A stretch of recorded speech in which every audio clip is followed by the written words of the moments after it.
Is me. I am. What up, sports fans all over the world? It's your boy Mac the Giants fan, and I'm here with my guys, the Horsemen, Zion Zenith, Adam Costas. Y'all know the one and only NYG Jeffy T, always looking down on the shining that bright light. It's Super Bowl weekend, and we about to get this thing kicked off. This is the Premium Takes Podcast.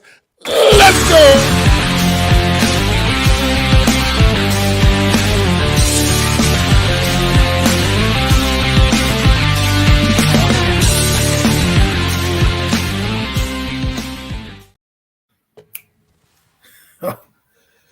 Man, I love your intro, Mac. Yo, yo, yo. That was such a great intro. Man. That was so fired up and passionate, man. It was great. What's up, Namir? Already got comments in the chat. We'll probably get to that. What's up, Zion? How's this going? You're going to the draft in Detroit. I'm going to try to make it out there. Try to see the boys, Big Blue That is Crew. one thing I need to do in my life is go to the Absolutely. draft. I know Mac went to the Kansas City one. He can give his he gave his opinion on that. Mac, let's just hear it real fast before we begin the show. Our Super Bowl special. How is going to the draft, and would you recommend it to anybody that haven't been to the draft? I mean, if you never been, definitely check it out, man. I mean, it's definitely it's just the atmosphere. You can't duplicate that atmosphere any other way. I mean, it's super dope.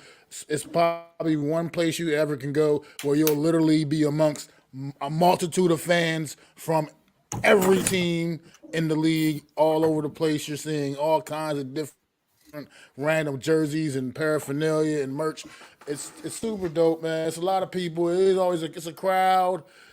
It's a lot of big hustle and bustle. It's definitely rough on the feet a little bit. You're gonna be on your feet. It can be a long day if you're out there really hanging out and attending. But it's always fun. It's always a good time, man. I've been to 2 drafts in my life, and I've had a good time both times, man. I went to the one in Philly back in 2017 when the Giants drafted Evan Ingram in the first round, and last year in Kansas City out there chopping up with the Big Blue Crew, man. So. Definitely a super dope experience, man. It's fun, good times, man, for sure. Absolutely. Well, we're here, guys. This is our Super Bowl special, but we will be probably covering the awards that happened, NFL honors that just happened. There's a lot of shocking news. A lot of awards that we thought, could have gone another way. So we'll probably cover that. We'll probably cover some of these players that got anointed to join the Pro Football Hall of Fame. Class of 2024, the most prestigious award in the NFL, is getting inducted into the Hall of Fame. So we'll touch on that, and then we'll go into our Super Bowl special. Without further ado, we'll probably start up the top with the MVP. So Lamar Jackson ends up taking home the MVP for the Baltimore Ravens. Let's get your guys' thoughts on that. Starting with Adam. Adam, what's your thoughts on Lamar Jackson winning the MVP? Well, I think he deserved it to a certain extent. I don't mind it. I know some people were mad that it was unanimous. I thought if we're giving MVP, Dak Prescott could have easily been MVP. Josh Allen could easily have been MVP, but he did elevate his game this year. They were the top team in the AFC, so. I just hope he continues to grow. He showed me a lot of maturity as a passer this year, which I thought was interesting. He was very dynamic running the football, but his pocket presence got him. And then I think in the playoffs, I think it was an anomaly. I think he met Patrick Mahomes, and I think sometimes the Mahomes effect, which I said to some people before, it's like when you play Jordan. Okay, you're playing the big magnet personality. You got to live up and raise up to that occasion, and that sometimes hinders your ability, and sometimes the pressure gets too big, or you're off by a fumble here, a fumble there, and the game turns. You know what I mean? So he deserves it for being the number one team in the AFC. But I don't have really much to say other than he deserved it. He was one of the top candidates. I might have went with Dak Prescott or Josh Allen, but Lamar Jackson got it. Congratulations to Lamar. I enjoyed watching him this season. Nicely said. Now, Mac, what's your thoughts on Lamar Jackson winning MVP? I mean, Lamar, like Adam just said, I mean, I'm not going to sit and act like the guy didn't necessarily deserve it. But, you look at these awards, take them with a grain of salt, and you look at them, you say, is this the MVP of the regular season? Are we including maybe what they got accomplished in the postseason as well in the mix? It seems like, well, not even with this award, and maybe even a couple of the other ones, and maybe some of the postseason had a little bit of influence on these awards too as well. But I don't really know that here nor there.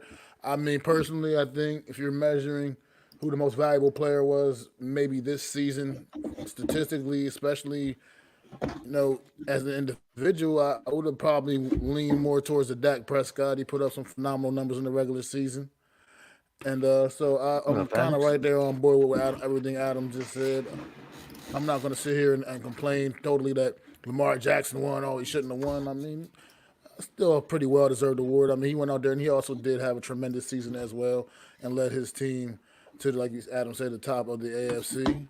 And he just ran to that buzzsaw, like you said, named Patrick Mahomes. He ran to the best in the world. And usually the best in the world wins, usually. So, absolutely. Absolutely. You guys said that perfectly. Josh Allen, Dak Prescott should have won MVP. Yeah, that's what voting comes down to, and that's what sometimes I get so mad at.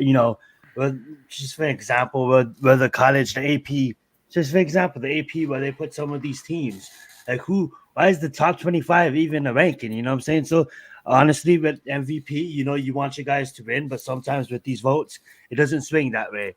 I believe that, shout out to Lamar Jackson. They probably looked at what he did on the ground, what he meant, maybe how much plays that he extended on third downs and stuff like that, and what he meant for that organization. What Max said perfectly, what Adam said perfectly too. Maybe they're not, looking at so much of what you do in the playoffs is based off of the 18 weeks, the 17 games. But that moving on, we got Christian McCaffrey. Let's start with Mac. What's your thoughts of him? Obviously, give your thoughts. We all kind of knew it was probably going to go to Christian McCaffrey. I honestly would have gave him MVP, but we all know with quarterbacks what they do with that. But let's give your thoughts on Christian McCaffrey. Well, yeah, I mean, this was a well-deserved award. Christian McCaffrey was an absolute offensive weapon this season for the San Francisco 49ers. You're right, he did things that made him very worthy of the MVP award, but we all knew how that was going to go down. He was in there ranked against 3 or 4 pretty very well-deserving quarterbacks, and that's just pretty much gives him no chance at the MVP award. We just know how that goes down. It's just like the Heisman Trophy in college. If you got a couple of great quarterbacks, pretty much any other position player is not going to have a chance at winning the award. It just is what it is. So this is kind of, I don't want to call it a secondary award, but in a sense, it's like that MVP secondary award. This is the award that usually goes to the guys like have a season like Christian McCaffrey or Tyreek Hill. This is the award that's pretty much reserved for them. Like I can go back to Cooper Kupp a couple years ago, had that tremendous season, and thought that was really MVP worthy, but he had to settle for this award as well. And it's just what it is. I mean, I have no beef with this at all. Christian McCaffrey was definitely an absolute stud all season long for the 49ers, and he's a big reason why we're going to see him playing on Sunday. And I'm happy to see the young man get an opportunity out there in the big game because he's been one of the absolute best at his position his entire career. So. Absolutely. Good take on that. What's your thoughts, Adam, on Christian McCaffrey winning? Well, I'm going to do a little different here. Christian McCaffrey reminds me of the modern-day Marshall Faulk. The do-it-all back out of the backfield. Can stand there in third down and blitz and block, but he can also run receiver routes. He does everything. Marshall Faulk was that back. Don't ask me. Go watch the tape. Okay, when he played on that greatest show on turf, he was the main reason that offense worked so well is because he was such a dual threat out of the backfield. Well, guess what? We now have our modern-day Marshall Faulk here, where a guy like Christian McCaffrey does everything out of the backfield, catching the ball. And I think he's more valuable, and when we talk about valuable players, excuse me, he's more valuable than anybody on this team, right? Brandon Ayuk, Deebo Samuel's out. They're still cooking with Christian McCaffrey in the game, right? But if Christian McCaffrey's out of the game, I don't think they have the same dynamic plays that they had. Remember, they brought him in a year ago or late last year, and all he's done is help them. But this year, I think he took it over the top because he was the main reason. Kyle Shanahan built an offense around him, okay? And when you have a weapon like this, I want to see him do well. I'd love to see him win the Super Bowl. Hell, I'd love to see him be Super Bowl MVP, right? If he deserves it, if they give him the rock and tote the mail, because that's how good of an impact he's had on the team. And I just want people to think about Marshall Faulk and think about Christian McCaffrey because they are very similar in what they do. I love it. Shout out Raphael. What's up? Thank you for joining us. Great takes, guys. And yes, absolutely, should have won MVP, but we all know how the league goes. And shout out to Christian McCaffrey. Nicely done bringing up Marshall Faulk, Adam. And that being said, over 2,000 yards from scrimmage, so highly respected for winning that award. Alrighty, let's bounce it back over to Mac. We're gonna start with him again because I believe he predicted this player at the start of the year, and this player did win Defensive Player of the Year. So, Mac, what is your thoughts on Myles Garrett winning Defensive Player of the Year? Well, I mean, I'm not as upset about it as a lot of other people are. I mean, some people were downright butthurt about this last night on this when they handed this award out. I mean, look, to act like Myles Garrett didn't deserve to win this award is absolutely crazy to me. I mean, I get it. T.J. Watt had a tremendous year. He has tremendous years every year. I mean, T.J. Watt, unfortunately, may have set a standard for himself where the league looks at what he did this year as just another normal T.J. Watt season, And it might be unfortunate for him, but Myles Garrett absolutely deserved this award. He was a game wrecker most of this season. He definitely held things down on that Cleveland defense, which was one of the absolute best in the league. And I just don't understand. I mean, people were just going crazy last night about Myles Garrett winning this award and saying how could that be and this, that, and the other. Look, Myles Garrett had a tremendous year, and he earned this award, and he deserved this award. And that's all I got to say about it. Myles Garrett had a hell of a season, man, and he's definitely well deserved of this award, man. So I don't know. People need to calm down and stop overreacting to everything, man. Look, T.J. Watt will get his one of these days, man, I'm sure. But this season, they gave this award to Myles Garrett, and I have no problem with it whatsoever. Wow. Yeah, that's what makes the NFL so special. I'm going to pass it over to Adam. I don't want him to lose his train of thought. Go ahead, Adam. Well, it's funny because you're going to motivate somebody, right? TJ Watt may come out next year and say, you know what, 17 sacks ain't good enough for you. I'm going to break the sack record now. You know what I mean? And go out and go get his Super Bowl MVP, his defensive MVP, because Myles Garrett did deserve it. He was a phenomenal player the entire way through. You could argue that Max Crosby could be Defensive Player of the Year, the way he played for his team and helped carry that defense, which was an average team. Now, they didn't win many games, so that's probably why he's not in the conversation.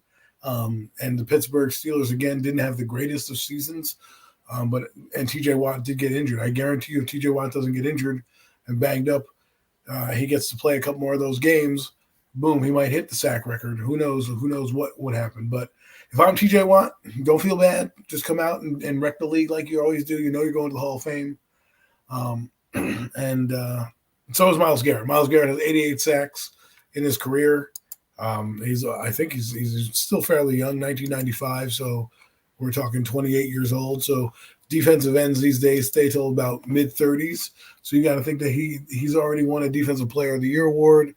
If he's already at 88 sacks, which means he's about 12 sacks away from getting to 100. So he's probably going to eclipse that next year. And that's something that to me kind of gets you on the doorstep of the Hall of Fame for me, getting 100 sacks. That's like, and especially if you're a good player. So, because my standard is Lawrence Taylor, and then I go down. Like, he's the gold standard for me. And then I go down, then I put like Deacon Jones and a few other guys in that realm. And Myles Garrett, I want to be able to remember him as one of the greats. And because he plays for Cleveland and maybe not LA, he's not getting the same recognition that he normally would. So congratulations, Myles Garrett. It's basically pick your flavor on the defensive side.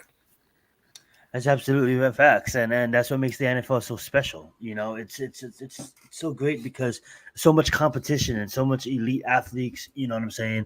That get tested. Back in the old days, yeah, they used to. There's ways to get things by. To get basically juiced up or whatever they need to do. But regardless of the point, there's athletes that is just special and when Aaron Donald was doing Aaron Donald things, he didn't win Defensive Player of the Year back to back to back to back to back.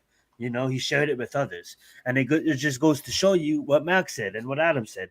It's like there's a lot of great players in this league that inspires and builds energy and shares techniques and learns off of each other. You know what I'm saying? And strives to be better. But let's move on. We'll start with Adam here. We got CJ Stroud. We all knew this was coming, but let's give our reactions to it. We got CJ Stroud absolutely dominating, shattering. I wouldn't say shattering. Yeah, let's just shattering the rookie record on what rookies can do in the NFL when it comes to that quarterback position. And then you got one playing in the second year already in the Super Bowl. So we'll see what happens. So that being said, we'll talk about that later on in the show. Adam, what's your thoughts on CJ Stroud? I absolutely love it. The NFL got it right. I understand Puka Nacua had it, but let's be honest, this award is for this, right? If there's many quarterbacks that come and go and don't get this award every year, right? It's not like Kenny Pickett won it his year. It's not like many guys won it on his year. So the fact that CJ Stroud did it and brought the guys to the playoffs and elevated them, that's what put him over the top. And it's one of those things where if you watch CJ Stroud's story going into the draft, his stock went down. He can't run. Can he do this? Can he do that? And to come out and basically go to a team with basically nothing on there. Their quarterback was Davis Mills. Okay. They didn't have the defense that we thought they were going to have. And his play, literally the coach, players, everyone alike said he elevated us with his energy and his presence. And I hope this is the start of something big. The Texans were big winners this award show. I'm not trying to spoil the lead, but they're headed in the right direction. They got their franchise quarterback, and I don't think this is the last time we see CJ Stroud win an award of this caliber. One day he might be getting the MVP of the league or Offensive Player of the Year, or something like that, and just see a bright future with him and what he did and how he elevated guys like Nico Collins. See, if you look at a thing like what he did and how he took players that weren't great, like Nico Collins wasn't that great. He was averaging like 400 yards a year. He comes in and basically gets almost 3 times that amount with CJ Stroud in the game, right? Over 1,200 yards this season. So he really had a great year. Put the Texans on his back. The Texans have a legitimate shot to now build their team like the Giants did in 2005, where they can bring in free agents, really solidify what they're missing, and have another draft where they can still build some depth there in case guys go down. You're headed in the right direction, Texans. Starts with your guy. You've got your leader. You've got your quarterback. Enjoy. Congratulations, CJ Stroud. Well said, Adam. Mac, what's your thoughts on CJ Stroud? My thoughts on CJ Stroud is, young man is absolutely tremendous. I'm not going to sit here and say bad things about CJ Stroud. What I will say about the system is not what it needs to be. It's not as accurate as it needs to be, though. Right? I mean, Puka Nacua, by any definition, was Rookie of the Year as well. I mean, maybe you put a co on that and make these young men co-Rookies of the Year, because what they both did was absolutely just transcendent this season. These young men, I mean, Puka Nacua. Let's go back in time a season ago. Who won this award a season ago? Young man over on the New York Jets, another phenomenal young receiver in this league, Garrett Wilson. Is that what it is? Garrett Wilson wins Rookie of the Year. The Jets got 2 players. I'm not really arguing with him winning that award.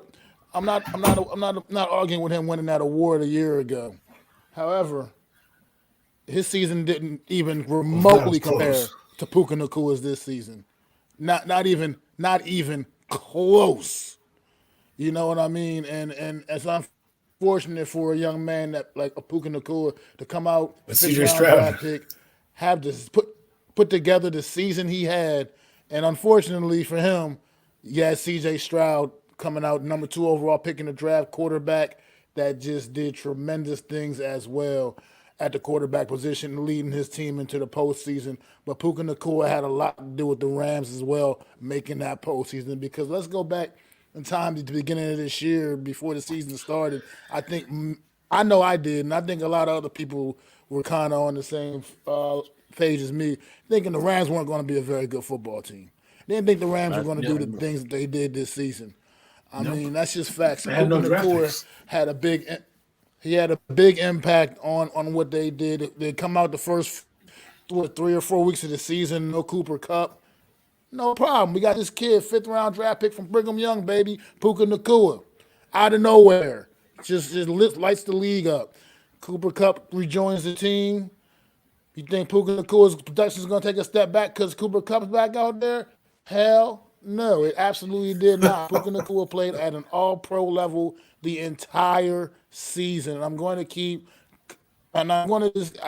talking this kid. I'm not gonna say anything bad about CJ Stroud, because I'm not gonna say he didn't deserve this award. I'm just saying Puka Nacua deserved it as well. And maybe they should have put a co-rookie of the year on that one this year, because you can't look at what this young man did and act like he didn't deserve some kind of honor or accolades for that. I mean, it was absolutely tremendous, and he was a leader of his football team as well for the Rams. So I'm all good. CJ Stroud, rookie of the year, he deserved it. He earned it. But I just wish they could have done something to include Puka Nacua in this, because he had a very, very special season, a year to remember, one of the top rookie seasons of all time, as a matter of fact. I mean, breaking records all over the place. So I think if Stroud didn't get to the tough. playoffs, It's a tough draw for the kid, unfortunately. If Stroud doesn't get to the playoffs or struggles a little bit, he probably wins it hands down, Puka. But like you said, it's a popularity contest. And I agree with you. I think Puka Nacua should probably be up there. As a matter of fact, I picked him to be Rookie of the Year. And, I knew they were going to go with CJ Stroud because, again, whether people like it or not, this is a quarterback-driven league. And when a quarterback can take center stage, they're going to put that guy there, because the NFL thrives on quarterback matchups. That's what they love. They want you to tune in to Mahomes, Allen, Brady, Manning, Elway, Marino, you know what I mean, Montana and Elway, Montana, Marino. That's what they like. That's the marquee. That's what sells. That's what sells for them. So they're going to put that guy out in the forefront. It's going to sell jerseys. Not that Puka Nacua doesn't, and not that Puka Nacua didn't deserve it. Like I said, if CJ Stroud didn't have his season, he's the guy. He's definitely the guy, because if Garrett Wilson could win and he didn't have as good of a season as Puka Nacua, then Puka Nacua definitely deserves it. But the NFL, they know what they're doing, and their marketability, and who they get out in front, who are marquees all over the games that you play and watch, right?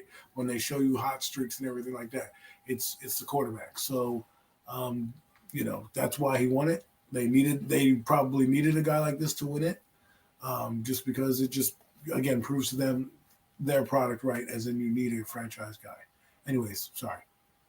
No, you don't have to apologize. I love the discussion, taking the time on discussion about it, and that's what this take is for. You know what I'm saying? And I agree with both of you guys. Obviously, I'm gonna take a different approach. I'll just say real fast that both players, which we all know are going to be successful. We have CJ Stroud that is going to probably land a upwards of $300 million deal eventually. He already was NILs with C4, you know what I'm saying, in college. He's going to be taken care of. And with what Justin Jefferson is asking to break the bank, he wants over 35 or something ridiculous, over 30 million for sure.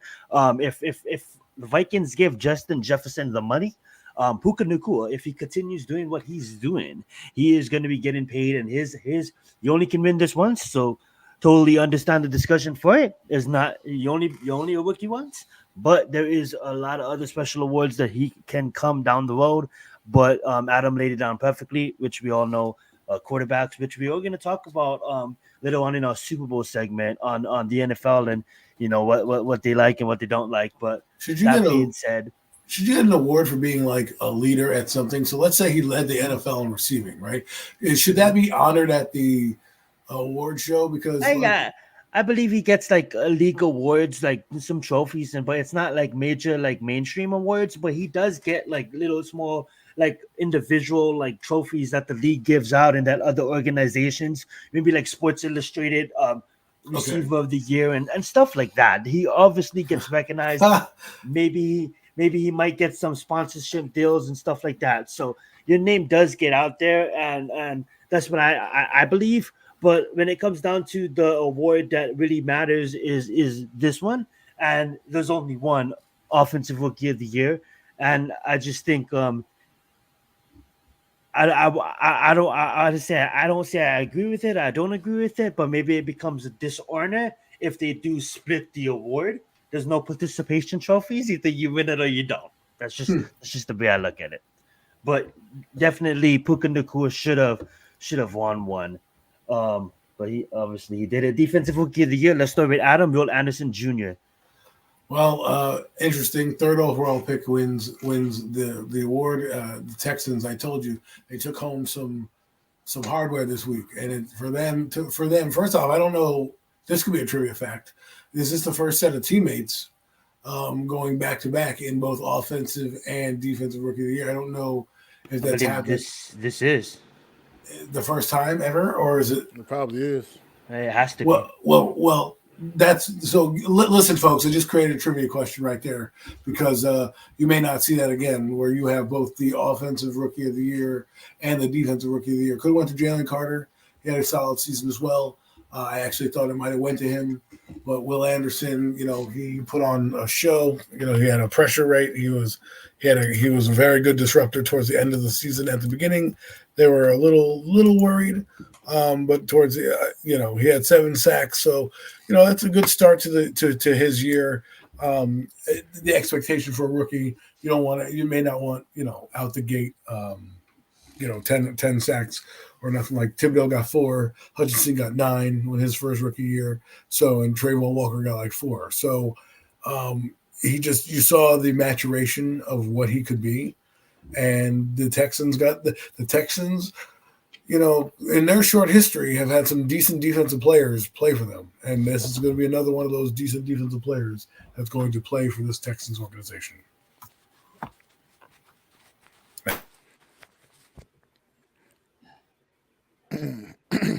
Yeah. Once again, this was an award. When we looked at all these awards, this was probably one of the harder ones to pick because there wasn't necessarily a true dominant standout performer in this category, to be honest. This is a testament of it's not always how you start, but it's how you finish. And there's 18 weeks to this in the season, and Will Anderson, as the season continued, his production continued to increase. It continued to go up, and he just got better down the stretch. Whereas a Jalen Carter, who started off kind of as a favorite for this award, kind of tended to he kind of tapered off, as the season went on a little bit. And that's pretty much probably what's his downfall, his undoing, and not winning this award. Will Anderson had a good like you said, a good start to his career. I think this guy is going to be a tremendous talent going forward. I think he is going to become an upper echelon premier pass rusher in this league and just disruptor. And I think I can see great things in this young man's future on what looks like it's going to be a really good Houston Texans team going forward. Man, they got their franchise quarterback. They got a guy on defense that they can build things around, and they got a good young head coach, man. That's a good solid foundation for an NFL football team. So look forward to seeing Houston Texans got going on in the future going forward. They're going to be a fun team to watch for the next couple of years. What's up, Awesomeness Sports? Cornerstone players. Absolutely, and I want to touch on this. I want to touch on back-to-back years where the Jets, was looked at as a laughing stock. You know what I'm saying? And nobody even really wanted to go play for the Jets in free agency. And then what did they do? They turned that things around. They drafted a couple of players. They were aggressive. They were aggressive in the draft, and they flipped it around. And then they occurred someone from Green Bay, to come play for them. You know what I'm saying? Which is really awesome. Yeah, so they had the rookies of the years. Yeah, they did. And then if you look what the Texans did, they said, you know what? We have to give up some reins, bring in a new thing, tear it down, and be aggressive. Called the rebuild. Exactly what they do. It's called the rebuild. We'll touch on the draft and being aggressive in it. Maybe we do, maybe we doesn't, but that's the show. That's time for another show. Shout out to Anderson for winning, Defensive Player of the Year. Let's get it to Coach of the Year. This kind of shocked me, but totally understand understand it. Should be award for quarterback, running back, wide receiver, most touchdowns. I think so too. I think there Kevin should be a lot of fun awards. That should be recognizable too for when we have that discussion about Puka and not winning it. Maybe there should be an award just as significant, as some of these awards. Obviously, there's only one MVP, but when it comes down to all these other awards, maybe there should be. Do you guys have any thoughts about that? Of bringing in an award for like the most touchdowns in the NFL? So that's basically what I just mentioned was like the touchdowns leader, receptions leader. Are they going to honor them? What they might do is show them, hey, these guys won this award. They're all going to get they'll get something in the mail. I don't know what you need to do, but I feel like we honor the big stuff. But if they have other categories in award shows, as in who has the best soundtrack to a movie or who has the best producer or who has the best beat. It's not just one. I think so too, Adam. Not to cut you off. I think obviously there's one main list, like a couple main list, mainstream outlets that does these award shows.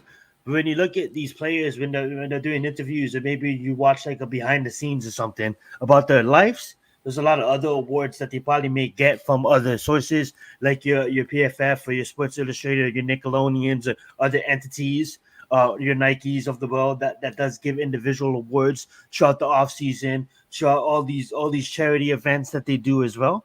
And I think Mac has something to say as well. Go right ahead, Mac. No, I was gonna say I was glad you brought this up, Wells. Thanks for bringing this up because I was actually having a conversation with a coworker about this very thing about a week ago, and I think NFL should absolutely acknowledge the positions. You got your MVPs pretty much is an award that's gonna most likely go to a quarterback anyway. And you got your offensive player of the year like Christian McCaffrey won, and that's all well and good. You keep those awards, but then you should also go and look a little deeper, like they do in NCAA in college. You go down, you get who's the best quarterback, who's the best wide receiver, the best running back. And those awards, those things should be acknowledged as well. Like as an individual, as a Bolitnikoff award, right? Who's your best receiver? Who was your best there? Who was your best defensive lineman? Who was the best interior lineman? Who's the best offensive lineman? Those guys never get love, in these award shows. You know what I mean? So they need to really maybe look into maybe doing some things like that, be a little more interesting, a little more fun, and also get some of these other guys, some of the other great players around the league, get them a little bit more, a little bit more acknowledgement. Yeah, hey, absolutely. Because you hear that, NFL? We're giving you more marketing. These awards can only go to a limited amount of people. We're giving the NFL more marketing, free ideas off of this show. They're going to be like, hey, we got this idea for Premium Takes. We're not going to give you any money, but great idea by MacDaGiantsFan and Zion Zenith to do that. Because the thing is this, right? If you're the league leader in passing, all you get is like an asterisk that you're the league leader in passing. Why can't I see that guy on stage as well? He deserves that because he led the league in passing, right? You don't need to go every individual award. You don't need to go like he led the league in touchdowns and like this. But if you like saying the passing category, QBs or whatever, because I know you can get into the minutia of it all, right? But I'm talking about the bigger awards, not like touchdowns and all that stuff. That can be given out to you at the NFL, but the passing leader, like the top 5 passers in the league, whatever it is, you give an award for, let's say it was Tua Tagovailoa, right? He gets an award for being the passing leader. Jonathan Taylor, running back, gets the rushing leader. You get to see those guys up front get an award saying, hey, you led the league in rushing. Hey, you led the league in passing. Great job. You know what I mean? At least I think that's what should happen. Absolutely love it. Absolutely love it. Good talk, guys. Good discussion. That being said, let's move on. Kevin Shavinsky, leader of the Browns, coach. Juan, what's your guys' thoughts on that? DeMeco Ryans got robbed is what I think happened here. DeMeco Ryans took a team that was basically a doormat and made them a playoff team and got to the divisional round of the playoffs. Meanwhile, Kevin Stefanski, who has talent out the ass, and only because of his quarterback situation being repulsive the year before, they still had that major defense, right? They lost games because Deshaun Watson or whoever wasn't playing quarterback for them. This year, granted, they did a great job on defense, but if I look at the two entities, I expected the Browns to be good. I didn't expect the Texans to be good.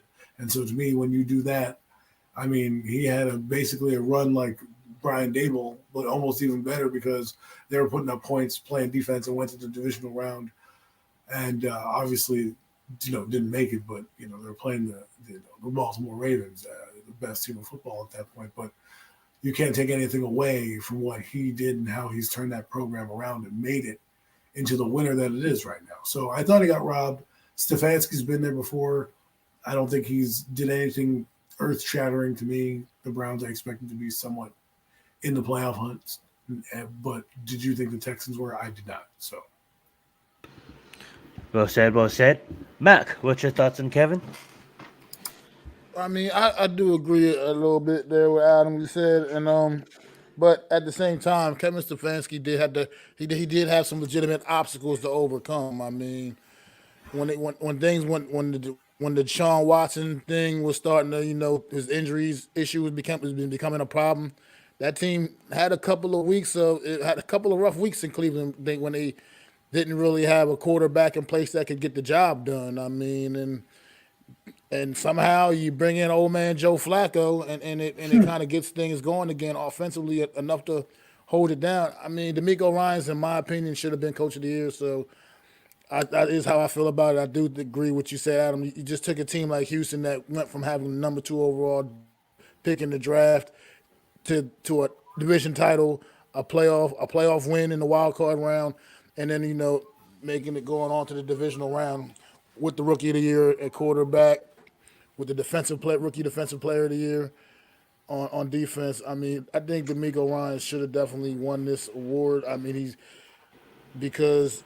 but at the end of the day, I can't be totally upset with Kevin Stefanski because he definitely was right there behind. In my opinion, he was the one that I had coming up right behind DeMeco Ryans, just being able to hold things together. A lot of coaches, given the situation that he dealt with at the most important position on your team this past season, could have really collapsed, man, and could have let the wheels fall off. But he was able to really hold things together. And granted, he got Myles Garrett, a Myles Garrett-led defense on the other side of the football to really help you out there. But at the end of the day, the quarterback position is definitely very important, as we all continue to discuss, as we've already mentioned on this show.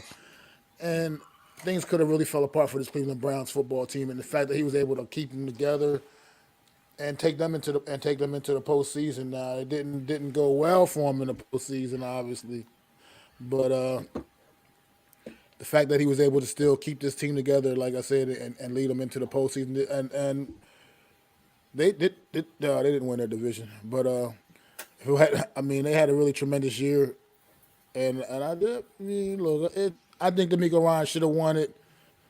Kevin Stefanski winning it doesn't completely surprise me either. I think he really did some tremendous things as well, holding that team together. So, I mean, it is what it is. DeMeco Ryans, maybe try again next year, bro.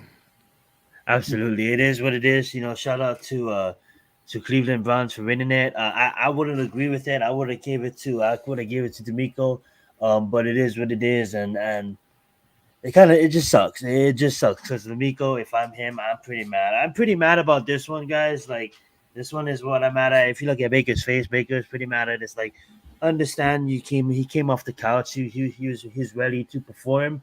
I'm gonna give my take on it, and then let you guys take on it. But at the end of the day, like, for Joe to win it, I understand it. You guys already gave it to Myles Garrett and Kevin. You guys can't help the Tampa Bay out a little bit. Nope. You got to go give it to old man Joe. Understandable. So my question is, though, is like, don't we preach about like taking care of the football? And like, this man comes in, and yes, he goes crazy, but at the end of the day, in every game he has a turnover, at least one. You know what I'm saying? And it's his defense that really put Cleveland to where they needed to be.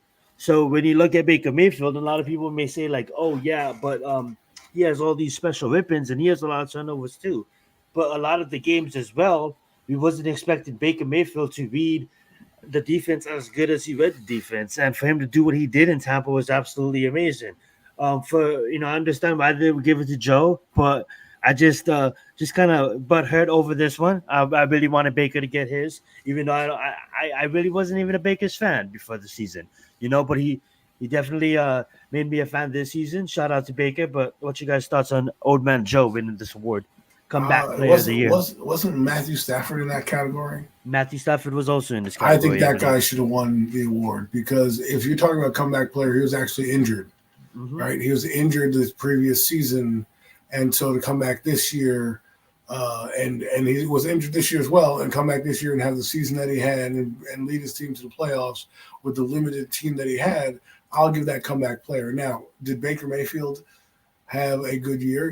Yes. I don't want to take anything away from Baker Mayfield. He definitely should get his money and get paid. However, he was a starter that got benched. He wasn't injured. When I think of comeback players, I think of a guy like Breece Hall, who could have been comeback player of the year. He injured his knee, and he comes out and has a good season.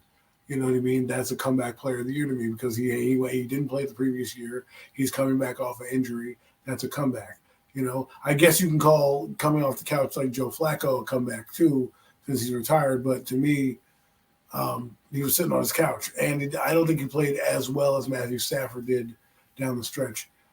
But if we're not talking about an injury, taking an injury aside, if I were taken away and add just comeback player, it had to be Baker Mayfield and what he's done in Tampa Bay. But for me, if it's coming off injury, which is what I think it is, it should go to Matthew Stafford. Well said, well said. Matt, what's your thoughts on comeback player of the year? Old Man Joe. Well, look, I don't know how they measure these awards, if it's truly just like regular season production, include a little bit of whatever you can see from them in the postseason.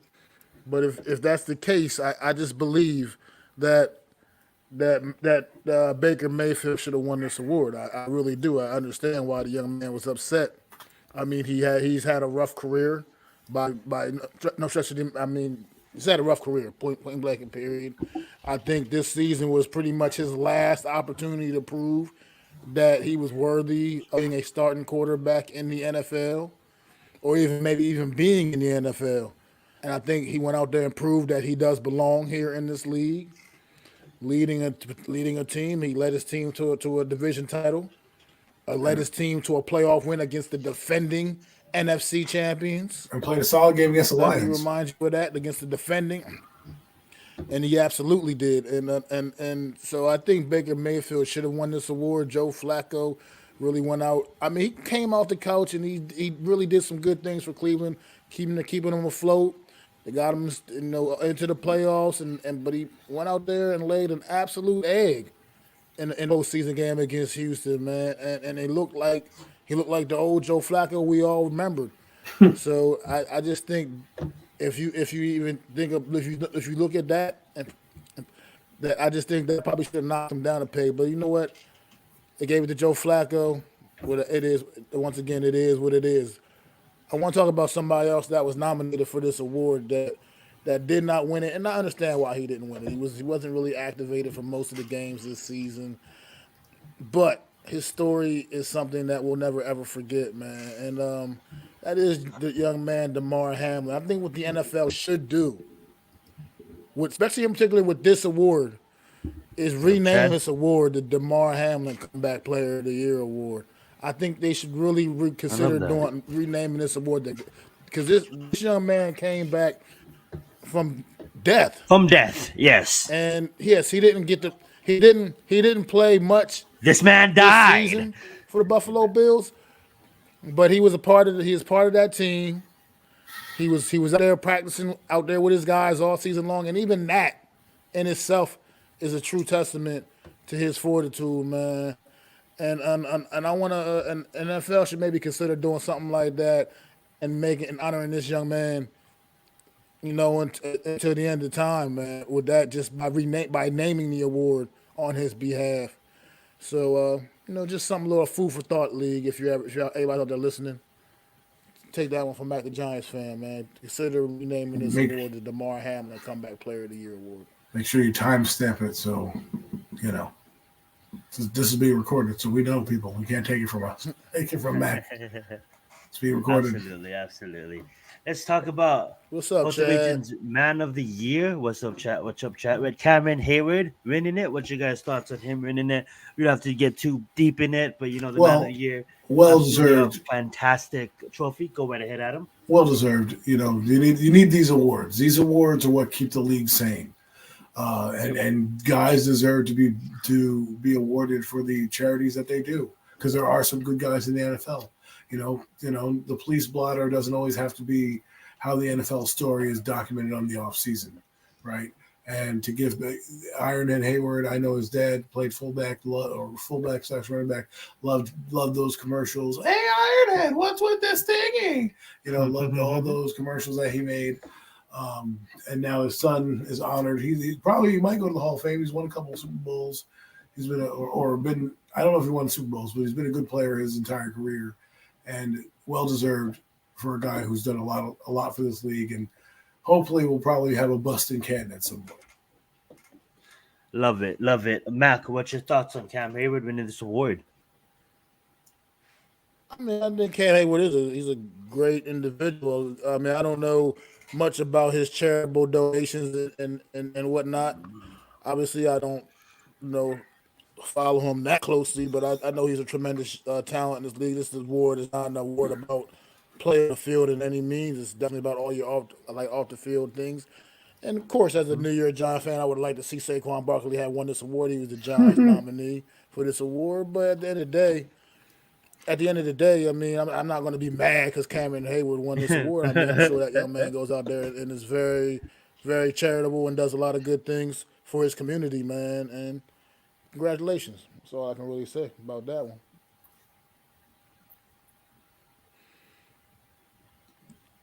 You're muted. I just muted myself. My bad. Thank you, guys. So, yes, guys, this is the Super Bowl special. We're probably going to get in the Super Bowl talks here in about, I would say, another 10 minutes. But we have the class of 2024 that we want to touch on. I'm going to ask the boys to select one player. We're going to have it on screen for you guys to see all of them right now. I'm going to have you guys select one player. And obviously, if you guys want to talk about two players, you guys can go right ahead. I'm going to start with Adam. I think he wanted to talk about one player before the show started. He was really excited to see him on the list. So let's go over to Adam and have him say his piece. Well, I have two guys. First off, Andre Johnson's the guy I want to touch on first. I mean, people don't think this guy's a Hall of Famer. Go back and watch his film. Dude was an absolute stud at the wide receiver position. One of the best that wasn't talked about because he played for a young, up-and-coming Texans team. Remember, the Texans came out in 2002. He came a few years after that. It was an absolute beast when they got him there. Out of Miami, go look up his numbers. You can put him there with anybody. He's one of the best players I've seen, one of the quietest receivers you'll ever talk about. And let's not forget, he also beat up Cortland Finnegan for the Tennessee Titans back in the day. So that alone puts you in the Hall of Fame. There's a couple other guys I'd like to talk about here. I'll leave the 49er for Mac, but the one guy I want to talk about is Dwight Freeney. Dude deserved to be in the Hall of Fame. His spin move was absolutely tremendous. He put guys in a blender. He was a short, stout, stocky little guy, 6'2", about 260, but he got a lot of leverage on you. And him and Robert Mathis, his partner in crime, Robert Mathis, should also be on the ballot at some point, because without Robert Mathis, Dwight Freeney's not Dwight Freeney. Without Dwight Freeney, Robert Mathis is not Robert Mathis. So good to see him getting in the Hall. Mac, you got anything else? Any other people? Oh, the one guy I did want to talk about, I'm sorry, was Devin Hester. That's the guy I wanted to talk about. Why? Because we'd never had a return man go to the NFL. The guy's been one of the best in the NFL, most dynamic return man I've seen in my lifetime. The only other guy that I could even compare him to was maybe Dion. I mean, I liked Eric Metcalf, but Devin Hester was an absolute game changer. The other guy who was kind of good but doesn't have the numbers was Dante Hall. So good. I think he deserves to get in it, Mac. I don't know if you feel the same about Devin Hester, but those are I'll stop talking. But those are the couple guys I wanted to touch on. Well said, Matt. Absolutely. Well said, Adam. Go ahead, Matt. just talking about Devin Hester, I'll just go ahead and continue to piggyback off of that for the moment because I absolutely want to talk about Devin Hester. Because when you are the best at what you do, and there's not even really a true debate about it, you should absolutely be in the Hall of Fame. And I'm absolutely glad the committee put this young man where he belongs to be immortalized with the NFL greats. Because over the span of Devin Hester's career, there was not a return man that was even remotely on this man's level. Not even remotely on his level. Did this man open up a Super Bowl with a kickoff return for a touchdown in the Super Bowl? I believe he did. I believe he absolutely did.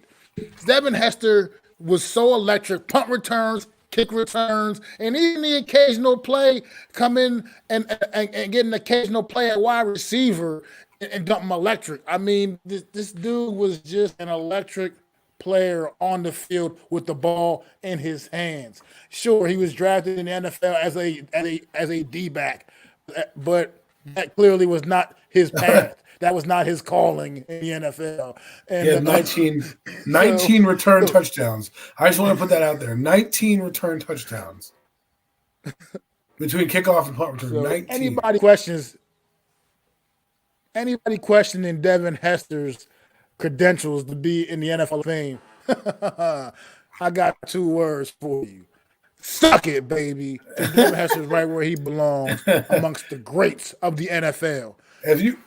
If you put all old school here, man. If you put all his numbers together real quick, he has over like 13,000 yards combined in his career, right? He has 3,000 rushing punt return. He has like 7,000. Let me get it correct for you guys here because I have it up on the screen. Let's not F around, right? So in punts, he has 14 punt return touchdowns, which is insane, and he has 3,000 yards returning on punt returns, but he has 5 kickoff returns and he has 7,000 yards in kickoff return yardage. By the way, he had 2 seasons of 1,000 yards of kickoff return yardage, which no one, I guess, even talks about. We never really talk about that as a stat, but they do keep it as a stat. That's insane to think about. Not to mention, and that's right now over 11,000 yards. Then you add in over 3,000 yards receiving, and we're at almost like 14,000 yards total for his career as a player. So just wanted to throw that out there. Absolutely love it. I'm gonna go a little old school real quick. A little old school with this one, man. And I got to take it back to my childhood days here. Look, you got a couple senior members making the Hall of Fame this year. It's finally long overdue, in my opinion. I know Zion, you obviously did not get to see this man play football. I'm probably pretty sure, Adam, you didn't see much of Steve Mongo McMichael on the field as well either. I myself can say that I got to see this man play while he was actually out there still playing for the Chicago Bears in the 80s. This man was an absolute beast, man. He played on a ferocious Chicago Bears defense. He was definitely in the trenches, and this is back in the day where it got dirty in the trenches. It got dirty in the trenches. And I mean, Steve Mongo McMichael, man, it was definitely a beast. It's a shame that players like of his caliber sometimes get kind of tossed to the wayside and end up having to wait this long. But I'm glad to see that he will get his opportunity to go out to Canton and have that speech and be immortalized with the all-time greats at his league, man, because he definitely was also an all-time great.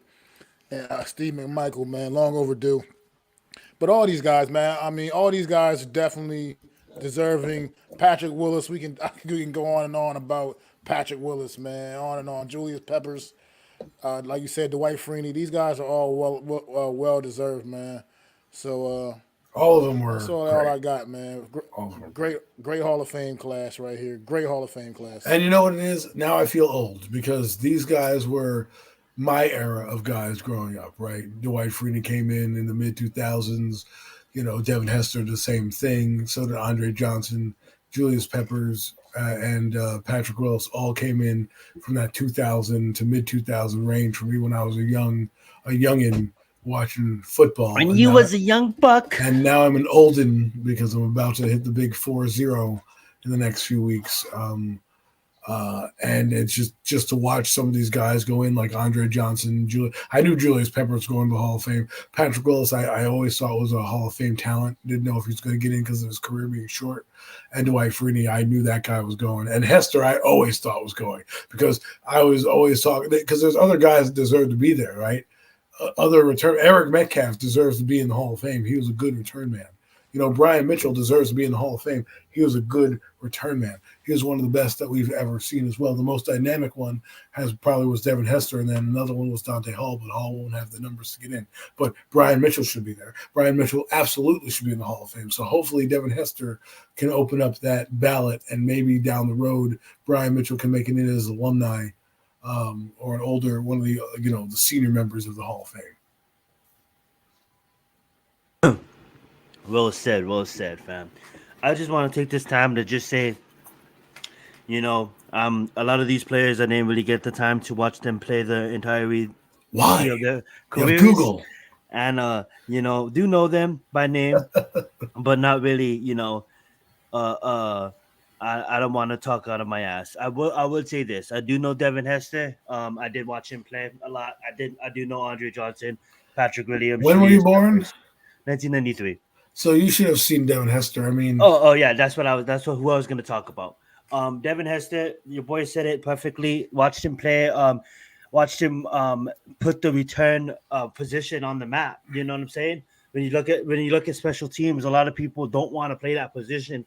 And when you have a guy out there like Devin Hester, the ability to take it to the house and make it exciting, make that part of the game exciting. That's why you look at the NFL and why they're not trying to take it out of the game completely.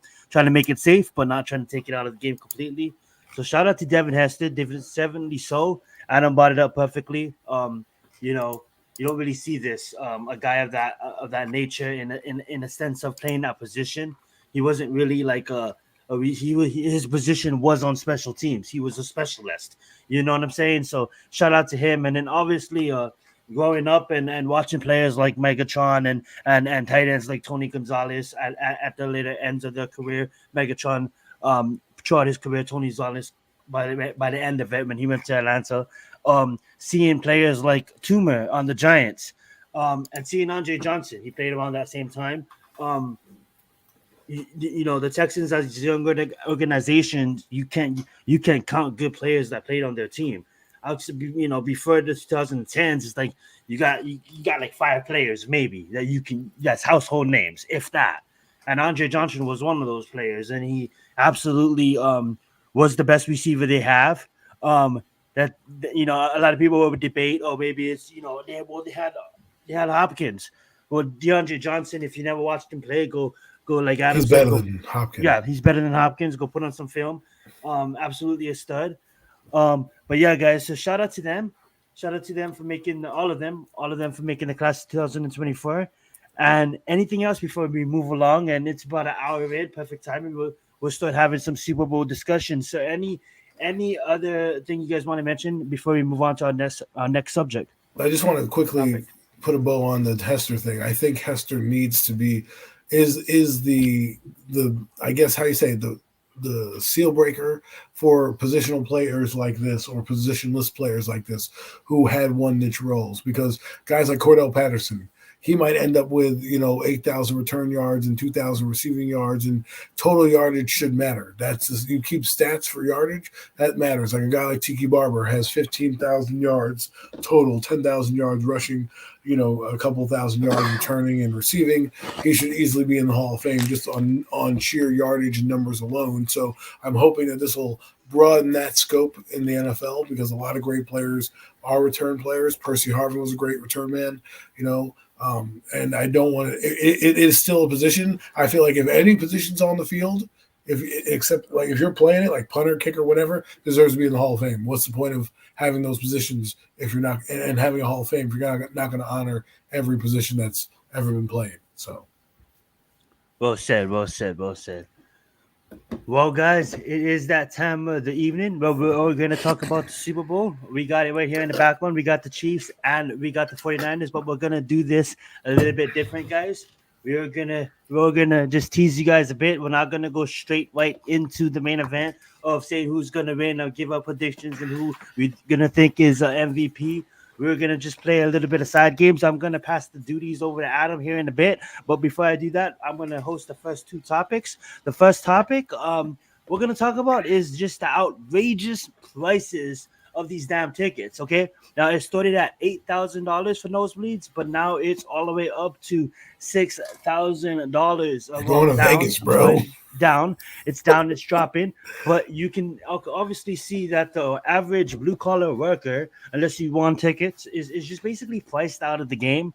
This is just taking me back for the olden days when it was just the elites, the elites, and them celebrating at the end. This is just getting ridiculous. The reason why they're doing this is because people would buy tickets for $1,000 and then resell it for $6,000 for $8,000. So Roger Goodell and the NFL committee, whoever's in charge in that department, was basically saying, okay, you guys want to buy tickets for $1,000 and resell it? Okay, guess what? Everybody's gonna suffer now, and these tickets are gonna be starting at $8,000. It's dropping as the game gets closer because obviously this is fucking crazy.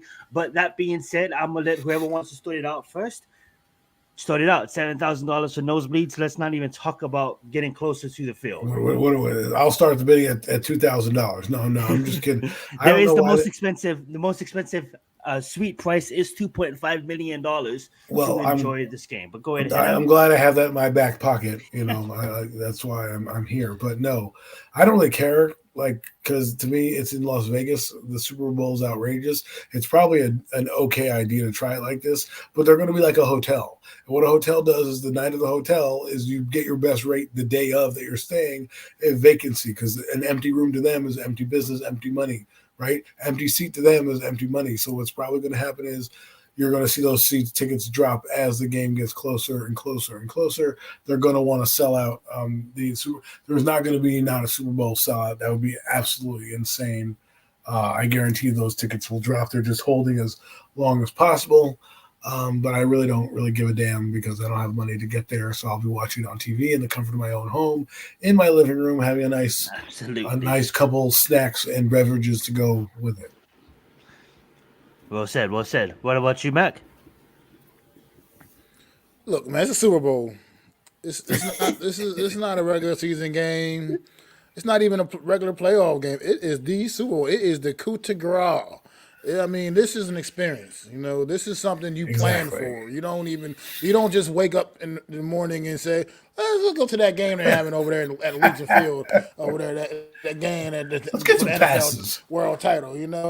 No, we'll go to the zoo. You plan probably a couple of years in advance and say, I'm going to go to this Super Bowl and I'm going to save my money and I'm going to get a ticket and I'm going to go. This is an experience. So you're not getting up and having your coffee and going to the stadium, just taking a stroll on by. I think I'm just going to go to the stadium. It for a just couple is hours. what it is. You understand what's going on. You understand what it takes to be able to attend this game. It's just. It is like if you want to do it, you gotta be willing to put that big money out there, man. From what I understand, players don't even get free tickets, so they got to spend their money on their ticket on tickets as well, like to bring their families and get their families in the stadiums and stuff like that. So this is expensive for everybody. It costs everybody to go to attend the Super Bowl. Everybody, nobody's off the hook, man. Also when it comes down to the big businesses, the big sponsors and whatnot, they pretty much buy out all the majority of the seats for the most part, and you kind of just somebody that knows somebody, you're in there, it ain't like like you said, this ain't necessarily something that the regular blue collar hardworking man is going to be able to get up and afford to do, but at the end of the day, people gonna spend that money, man, and it's nothing's gonna change. It's only gonna get more and more expensive. So it just is what it is. And the fact that it's like Adam said, it's in Vegas this year, that's definitely ain't helping the cause either. So that ain't helping. Oh my God! Let me tell you, what goes on in Vegas stays in Vegas. There's going to be a lot of stories like that come Super Bowl Sunday, because listen. Everybody knows what happens in the Super Bowl, what it brings. It brings the town a lot of money. It brings the town a lot of revenue, and there's a lot of dirty deeds that are going on in the Super Bowl. And that's just part of it. So, and now you're putting in the city of sin. Give me a break. I mean, well said, both of you. What's up, Chris? And thank you for joining us this evening. What's going on, Chris?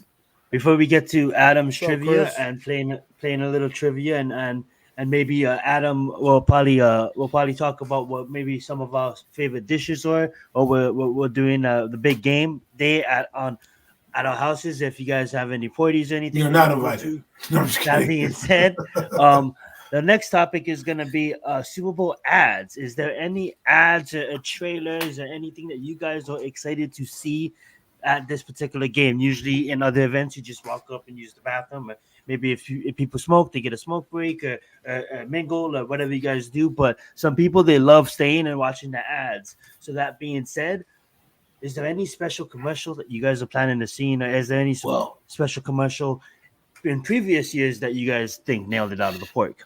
Well, first off, I'm definitely going to be going to the bathroom at halftime because there's not going to be Usher. You're not excited to see Usher?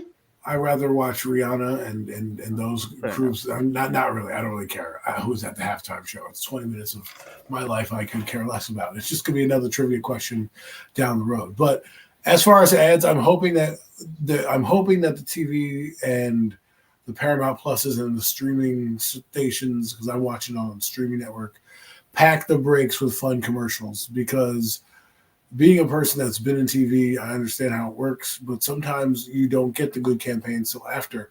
And usually when I was a kid, all the new stuff was coming out, all the new campaign launches, all this stuff was coming out because you wanted to have all the eyeballs on the Super Bowl. And guess what? I think they're doing it again. I think you're going to see a lot of ads. I don't have any in particular per se because they're all being hidden, which is what you want to see. Some are being teased right now, but I can't tell you a specific ad. I'm just looking forward to some new ones. I know that I think there's a Geico one coming out that I'm looking forward to with Caveman and stuff. So we'll see how that works out. And anything. Let's make me laugh, people. That's what I want to see. Make me laugh. Wow, the Budweiser commercials coming back. The Clydesdales, they ruined it with Bud Light for me though. So, well said. Go ahead, Mac. Well. I mean, I'm not really looking forward to them because Super Bowl commercials are not what they used to be. Once again, I grew up in a great era where Super Bowl commercials used to be the shit. You used to you used to just get excited for the damn commercials. Sometimes even more so than the games. A lot of times back in the day, that's how dope the commercials used to be. They're not on that level anymore. But that's neither here nor there. Maybe they'll be this year. You do get a few good ones You do get a few good ones here and there still, but it's just not the consistency that they used to be back in the day. Advertising was lazy. You do what you do usually get every year are some pretty super dope movie trailers that I'm looking forward to seeing. Yes, what's going to be the new blockbusters coming out in summertime, in the fall, or whenever they're coming out releases. I'll look forward to that because you do usually get the dope movie trailers, some stuff that you don't. Do we know any movies coming out? Sure, was coming out or not know about. I don't know, and that's why I can't wait to see on Sunday some of the new trailers or whatever. I might get up and go to pee during the game so I can watch the commercials. You know what I'm saying? Who cares? Who cares about the game? I'm here for the commercials. Absolutely love it. I guarantee you, if you're having a Super Bowl party with multiple people there, I'm sure somebody will be there just for the commercials and hopefully your spread if it's good. I can't. You can go to people's houses. Sometimes the spread's not good, but you're there with the mingling with the people. So I'm sure you're going to have one of those people that are there you're going to have one of the halftime people who are like, ooh, Usher, I haven't seen him in years. And you're going to have one of those people, a couple of those people who are going to be like, I'm just here for the commercials. So you're going to have one of those people like, okay, so who plays, man? Exactly. And that random person who wins the boxes who has nothing to do with football in their entire life. And they just pick two random boxes and they win. That's happened to me before. A friend of mine won. He wasn't even paying attention to the game. He was like, I guess, let's just say having adult beverages in the other room, not really caring about the game per se, playing some of those adult games with beverages. And they're like, dude, you won halftime. He's like, really? He doesn't even watch the game. So it'll be a lot of fun to see if you guys are doing any puzzles or any of those, what is those games? The box picking of the numbers. Squares. Yes. Absolutely, absolutely.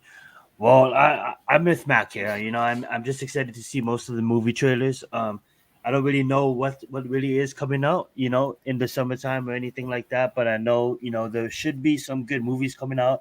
I know the MCU has kind of died down and, and has been dead, but hopefully there's a revival here soon. But even at that, hopefully there's a lot of new movies, a lot of standalone movies. We don't always need a universe or always need a sequel. Hopefully we have a good standalone movie. But the only thing that I'm kind of excited to, hopefully they preview, even if they didn't, I wouldn't really care because it drops in about a week and a half. Is the only thing that I know that I'm excited about that's dropping soon is probably Avatar: The Last Airbender, the Netflix series that is going to be live action. That is probably going to be amazing. That's probably going to do a final trailer at the Super Bowl. Avatar: The Last Airbender absolutely is going to take the stage when it comes down to Netflix, being one of the premium top trailer. That's what I want to say. One of the premium shows. in standing right next to on Netflix's Stranger Things. But that being said, don't tease me with that. Well, I don't know if there's a trailer for that. I'm just saying that Avatar is going to stand right next to that. It's going to be that good of a show. That being said, I need my Cobra Kai. Cobra Kai? Yeah. If you like Cobra Kai, you'll probably be a fan of Avatar: The Last Airbender. No, I will not. No, I will not. I don't see how that even coincides with each other, brother. Because I'm a huge fan. I'm a huge fan of Cobra Kai. Oh my God, Cobra Kai is legit. Well, because of the it doesn't stop. Don't even try to justify it. I just don't have that same love for Avatar. Well, before we go off the rails, because I don't want to go off the rails, Ghostbusters might be a good one. That Ghostbusters is going to be dope. Well, good thing that Avatar: The Last Airbender. Stop talking about Avatar. We're not talking about the blue people, guys. We are talking about The Last Airbender. The only blue people I know are the Smurfs. Yeah, all the actors in Avatar: The Last Airbender had to really have some background in karate. So great. All the techniques that, because in the anime, all the techniques in the anime was basically actual techniques, actual kung fu and whatever. You know what? Whatever techniques they use. So when it comes down to actors, there's a lot of martial artists that have to be martial artists to even apply for being roles as actors. And when you looked at the choreography, I know this is gonna sound crazy, but it looks like early day Matrix. It doesn't look like this stupid Matrix 4. It looks like early day Matrix with the choreography and the kung fu or whatever techniques that they use actually being truthful and honest to the craft. And it really looks amazing to the motion. I'll stick with my cheesy 80s remake of Cobra Kai. Fair enough. Cobra Kai. You can stick with the Airbenders. I've never been a part of the Avatar family. Let's move on from these crazy. And that is our pop culture segment of the Super Bowl. And I will pass the hosting duties now over to Adam. Go right ahead. Well, welcome to Adam's Trivia Hour. I don't sound excited because I am excited, but I am very excited to present to you the trivia that we waited for. I thought every year you got to have some questions. You know, we want to do a little 49er questions. We want to do general Super Bowl questions. So here we go. I'm going to throw some out there for you. Guys are willing to answer. I only asked one to the guys, and that was, I'll let it out right now. Where was the first Super Bowl played? Mac? The Los Angeles Coliseum. Los Angeles Coliseum, folks. I don't know if Mac's not old enough to see that one. I wasn't old enough to see that one. We were all not here on this earth when it started. But I will answer another one. I know that they know this answer, but let's give this one to the crowd. Who was the first wild card team to win a Super Bowl, folks? Who was the first wild card team to win a Super Bowl? Let's see if some of the people in the chat get this. We'll give you a few minutes or a few seconds. We don't really have minutes, but we have seconds. Jeopardy music. I don't want to be taken off YouTube, so I'm gonna I don't think they'll take you off for a minute. You never know these days. They'll cancel you for anything. Well, let's see if anyone's still out there. Bueller. Okay, well, we'll move on with the question. And the answer is the Raiders. The Raiders were the first wild card team. The 1981 Raiders. Apparently, the 1981 Raiders. Mac did not let me forget that. I was not born in 1981, but there you go. Tampa Bay. Actually, good try, but it was the Raiders. It was the Raiders, yes. So these questions. They beat the Philadelphia Eagles. The Philadelphia Eagles. I'm sorry. You had to bring it up, huh? Oh, you had to rub it into those Eagle fans. It never goes away with you, Mac. It never goes away. Never goes away. Let's see about this. What current NFL teams have never made it to the Super Bowl? What? The Lions and the Browns. The Lions and the Browns. There's a few more in there. The Texans. Yep. The Panthers. Nope. With the Panthers. When did the Panthers? Oh, yeah, no, Panthers have been the sorry. The Panthers just be. Yeah, my bad. I delete what I said. I don't know. Too late. It's on the internet. It's there forever. The Jaguars. There you go. Mac got the Jacksonville Jaguars. That's Jaguars, Browns, Lions, Texans. I was thinking of that cat because I knew it was a younger team, but I meant with the other cat on accident. That's what I meant to say. The Cat Schmatt, you got it wrong. Let's move it right along. I did. On the next one. What is the most popular food eaten during Super Bowl Sunday? What do people eat? Chips? Nachos? Either pizza or wings. Food?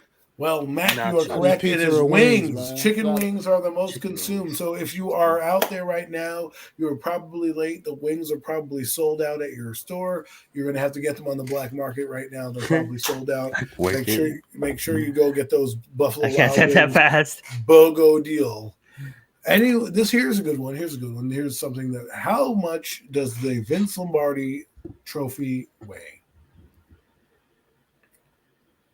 16.9 ounces. Pounds. That is a heavy ass trophy. No. Any other guesses? 13 pounds. 13 pounds. Why are you guessing double digits? What is wrong? I didn't say pounds. Say 8 pounds, man. Wow, Mac is on. See, this is why you need to listen to Mac. Okay, 7 pounds is the weight. Mac is on point. So he's on point with fantasy. 7 pounds. That's what I meant to say. He's on point with picking 7 pounds. That's what I meant to say. You didn't say 7 pounds. You said 16 pounds. Like that's like a dumbbell. It just came out wrong. Carry this dumbbell for me. It just came out wrong. Thank you, Namir. Yeah, close. 50 pounds. Real close, Namir. That was a good. Who is the youngest coach to ever win a Super Bowl? Sean McVay. Yes, you're right. That was easy. I gave you a host one. Fine. Here's one. What city has hosted the most Super Bowls? Arizona. No. New Orleans? No. New Orleans, right. Nimar. Miami. Florida. Yes, Miami is correct. God damn it. Which Dallas Cowboy had his helmet stolen in the 1994 Super Bowl? I don't know. I was one. Get with the program. It's called Google. 1994 Super Bowl. That would be the 93 season. See, I thought I was on as well. I don't know because we didn't have the internet wasn't really prevalent then, so we didn't, just be able to go and see stuff like that on Facebook. Well, I will say it's a famous running back from the Cowboys. Emmitt Smith. Yes, Emmitt Smith is the answer. My God, I gave you guys a softball. I hope you hit that one out of the park. Ha! Who did the Eagles play in their first? For the Cowboys. Who? You could have said Tony Dorsett. But he wasn't on the team in 1994. The Patriots. He sure was. The Patriots. I didn't even finish. Who did the Eagles play in their first Super Bowl? It's the Raiders. It's the Raiders. It's the Raiders. They jumped to conclusion. Let the old people talk. Okay. Okay. How many Super Bowl rings do the Manning brothers have in total? 4. Yes, 4. 4. You're right. You're absolutely right. Mm-hmm. How many times has there been a rematch in the Super Bowl? That's for the Manning question. I'm going to just say 13. 8. Zion with the actual retail price. 9 times. Zion, you would win this one if we were guessing. This is an easy one here. Who's the first black quarterback to win the Super Bowl? Doug Williams. There you go, DW. When you're in trouble, you call DW. How much in 2024 do you guys think? This is more of an advertising question, but how much do you guys think a 30-second spot in the Super Bowl costs? Probably 3.5 million. No. In 2024? Yes. You said 2024. Like today. 30-second spot. Yes.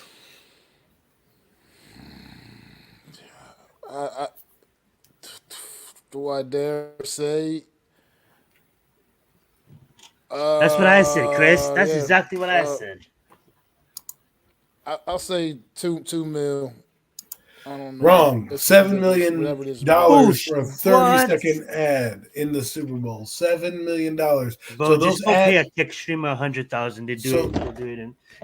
So those ads you're waiting to see, that 30-second spot, the NFL is lining their coffers with advertising dollars right now. Advertising dollars. Well, Roger Goodell did say that 200 million people in this country alone will be watching the game. That's just this country. I thought 2 million. I thought 2 million was ridiculous. I think 7 million downright. Man, fudge. Which wide receiver finished the Super Bowl with 100 receiving yards, or Super Bowl 50? I think this is 51. I don't even know the damn fucking numbers. In Roman numerals. I can't Roman numerals that shit. It was T. Higgins, whatever that Super Bowl was a couple years ago. Let's get it. Shout out to T. Higgins. Here's an interesting one. How many pizzas are consumed during the Super Bowl? Oh, man. Come on. Yeah, millions of pizzas are consumed during the Super Bowl. I mean, millions are. That's like a good number on that. It definitely is millions. I'm gonna say I don't want. That's a lot of pizza. I'm gonna just go low, but kind of still high. There's a lot of people watching the Super Bowl. I'm gonna say 23 million. Ooh, no, but not even close. But you're in the millions. You are in the millions. 23 million. Not even close. I will say you're in the double-digit millions. But 123 million. I said double digits, not triple-digit millions. Now we're doubling the price. 89 million. Stop. 12.5 million pizzas are eaten apparently during the Super Bowl. 12.5 million pizzas. Mac, imagine if you had that many deliveries. Woo! Jesus. Wow. I worked Super Bowl last year. I worked the Super Bowl Sunday, man, delivering pizzas, man. That shit was crazy. Wow. How much are the halftime performers paid? They're not paid. Nothing. Yes, you're absolutely right. It's a trick question. That NFL is zany, isn't it? Crazy NFL. So we can keep going if you'd like. I have plenty more questions. If you want to do that, it's up to you guys. But up to you guys. If you want to do a couple more, maybe we can do 2 or 3 more, and we can really talk about previewing the game. What everybody's waiting for. Oh, I'm sure they're waiting for. I'm sure they're tuning in to see this robust talking points that we have about the Super Bowl here. So let's see if we have any questions here that are good. What teams have only ever won one Super Bowl? The Eagles. So what teams? Yeah, teams. Multiple teams have won only a single Lombardi. The Eagles, the Vikings. No. Vikings have not won any. I didn't win any. That's right. I don't know. Way to go. That sucks. I don't know. It's the Jets, the Bears, the Saints, Eagles, the Seahawks. Jets, the Bears. Sorry, I should have let Matt go. You don't even let Mac answer. Sorry, you took up all the airspace with your damn thing. Okay, so there was a good one about franchises. This was a good one. So, what NFL QB legend never got a Super Bowl ring? I mean, that's kind of stupid. Dan Marino. Yes, you got it. Wow, that's facts. Wow, that was I had a shot in the dark. There was one about how many Super Bowl? What franchises have the most Super Bowls in their history? I'll let Matt go first, and then I'll try. The Pittsburgh Steelers, the Steelers, and the Patriots. Steelers and the Patriots is correct. They both have 6 trophies each. 6 trophies each. The next teams up are the Cowboys and the Niners with 5 apiece. I think there's also one other team with 5 in there. No, I don't think so. No, nobody else. No, I don't believe so. I think that's it. Nope. Wow, this is going to be a trick. Mine else has 5. This is going to be a trick question because you guys are never probably going to get this city. What city hosted the coldest Super Bowl ever? I don't know. Minnesota, Minneapolis. No. Wait. Let me get this. I'm gonna say. Seriously? They talked about this. That's why they talked about this on the game.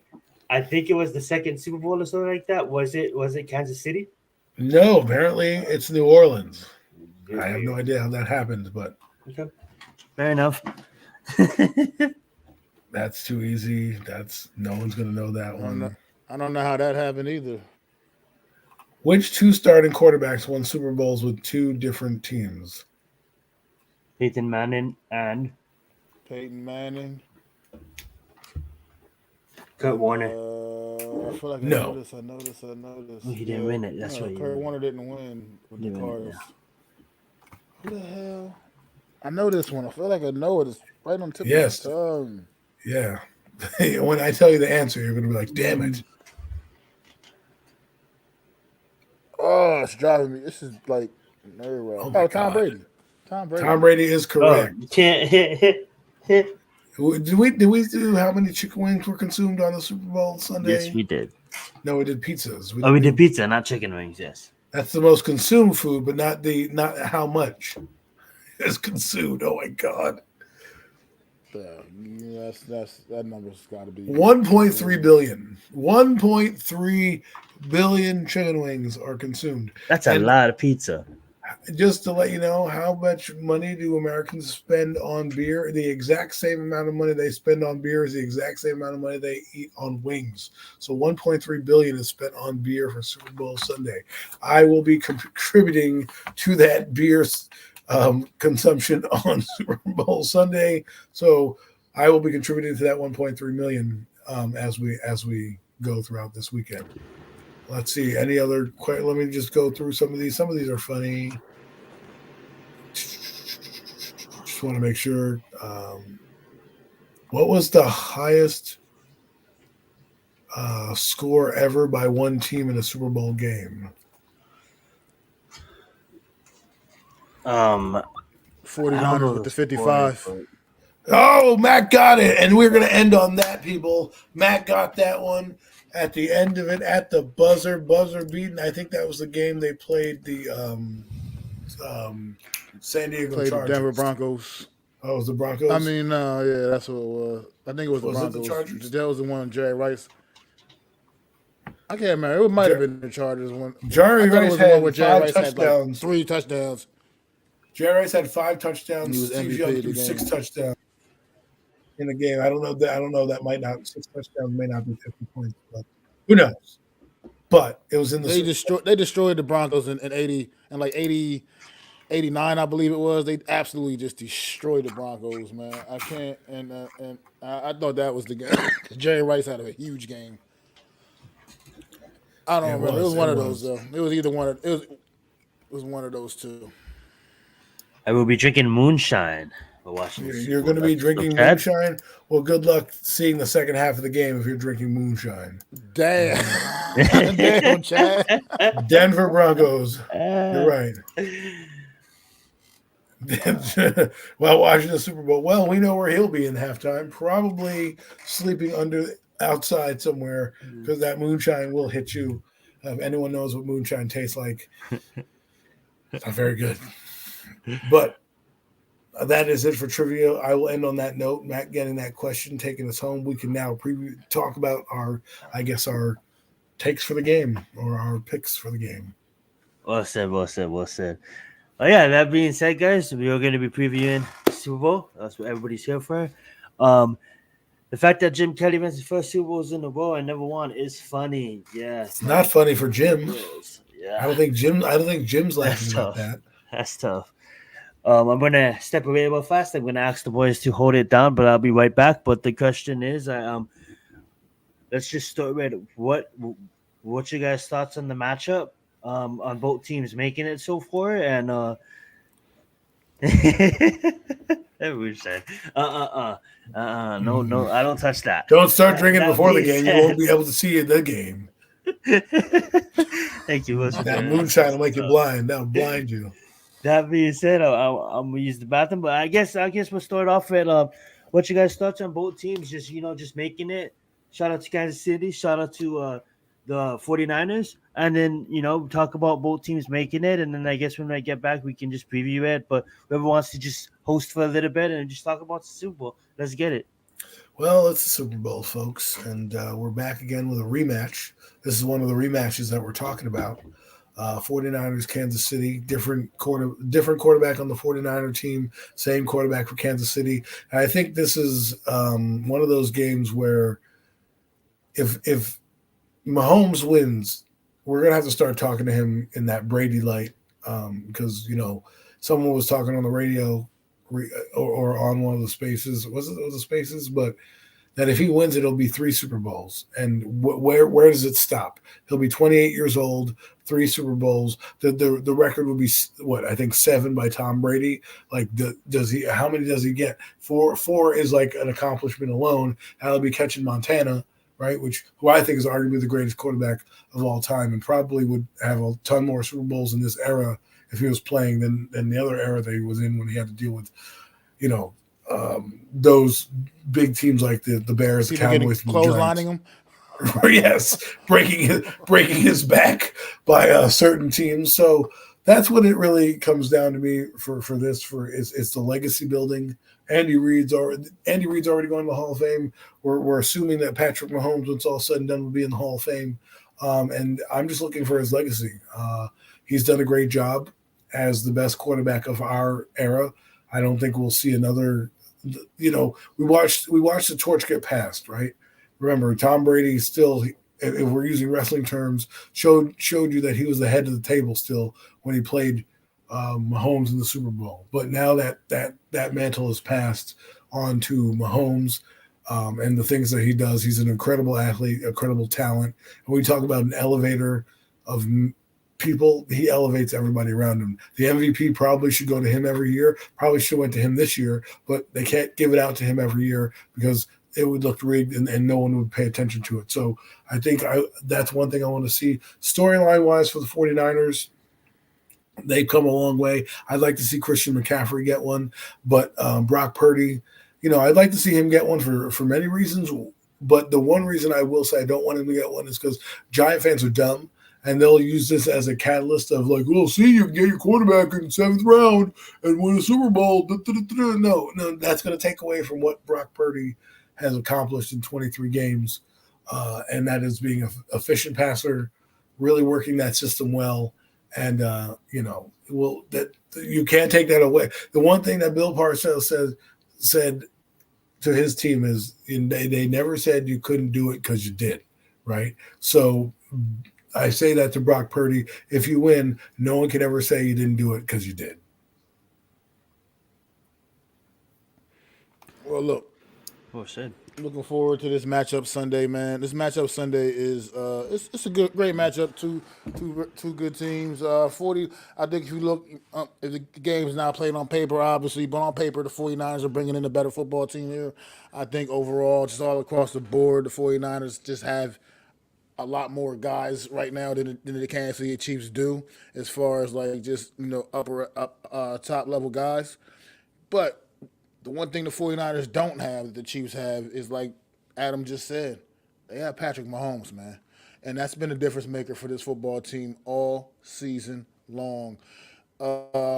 People who even remotely had any questions about Patrick Mahomes coming into this season, I think he's now – he shut that all down. He is the GOAT right now at that position of quarterback in the world. I mean, I know they don't play American football all over the world like they do some of the other sports, but Patrick Mahomes is the best quarterback in the world currently playing the game of football right now, American football right now. It's not even close. They're going to Not Spain next year, so even you never remarkably, not even remarkably close. So you take a Patrick Mahomes with this Kansas City Chiefs team. They had all kinds of receiver issues. I mean, other than the obvious, the superstar tight end and Travis Kelce obviously is still there. What? But other than Kadarius that, Toney all is the kinds of number other one. receiver issues, and all Patrick Mahomes did was take and elevate these guys and still able to be efficient enough to get the job done, even with all the costly mistakes that receiving core made. And I know it was times Patrick Mahomes probably really wanted to just cuss these guys out, man, Like the and Jet say a lot game of comes things, to mind. a few things that he wanted to say to his receiving core that did everything they could to let this Chiefs team down. A lot of the way doing it, they struggled through the regular season a bit. They absolutely struggled a bit during the regular season. And people were already kind of like thinking, kicking them to the wayside. If you got Patrick Mahomes, you always got a shot. When you got and that's his point, but he's the one player in this league you can take and put him on any team in this league, and he'll take and turn that team instantly into a threat. It doesn't matter what team it is. You can put him on the Carolina Panthers right now, and the Carolina Panthers will be a threat. Oh, because there's nobody in the NFC. Of Patrick Mahomes. That's the talent of Patrick Mahomes. Oh, what I'm just saying in general. It won't be hard in the NFC. That's for sure. That's the talent of Patrick Mahomes, man. That's what he brings to the table, man. And I look forward to a decent game. I think also the underrated. I think what people are not talking nearly enough about is this Chiefs defense. This Kansas City Chiefs defense has also been playing at a much different level this season and throughout the postseason, man. They have really stepped it up even more so in the postseason, man. I think this Chiefs defense, it kind of reminds me of the 2011 New York Giants team where they were decent through the season for the most part, but then they really, really ramped it up when it came to the money time in the playoffs. And this is it reminds me of that a little bit. This Chiefs defense, I think, is not getting enough credit as well. I mean, we've been giving Patrick Mahomes.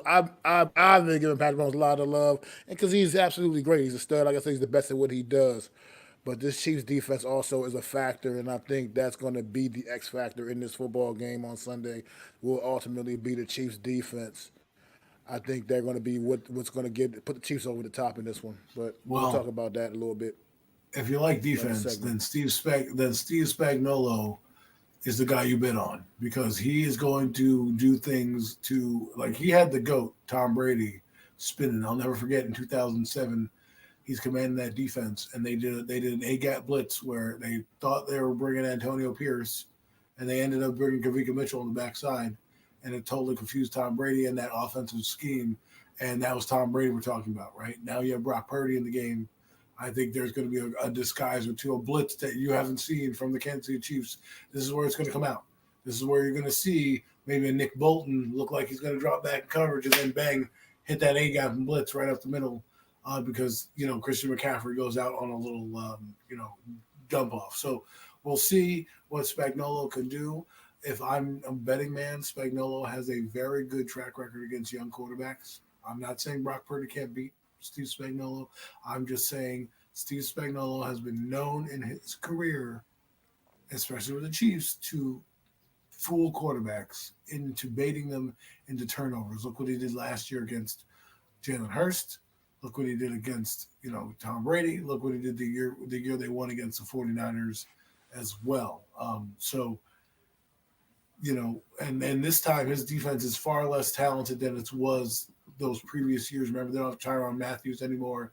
They don't have a couple of those big name players that they got. They still have Chris Jones, which is a major piece, obviously a disruptor. And they have some guys coming into their own. Karlakis is coming into their own. Right, they have Nick Bolton, like I mentioned. They have Drew Tranquill, the linebacker, running sideline to sideline. So they have some guys that can rush the passer, and they are averaging 17 points a game and not giving up more than 228 yards per game. This Chiefs defense is flying under the radar on how well they've played. They bottled up many teams in the playoffs. Look what they did with Josh Allen. Okay, look what they've done with Lamar Jackson, and obviously their opening game at home.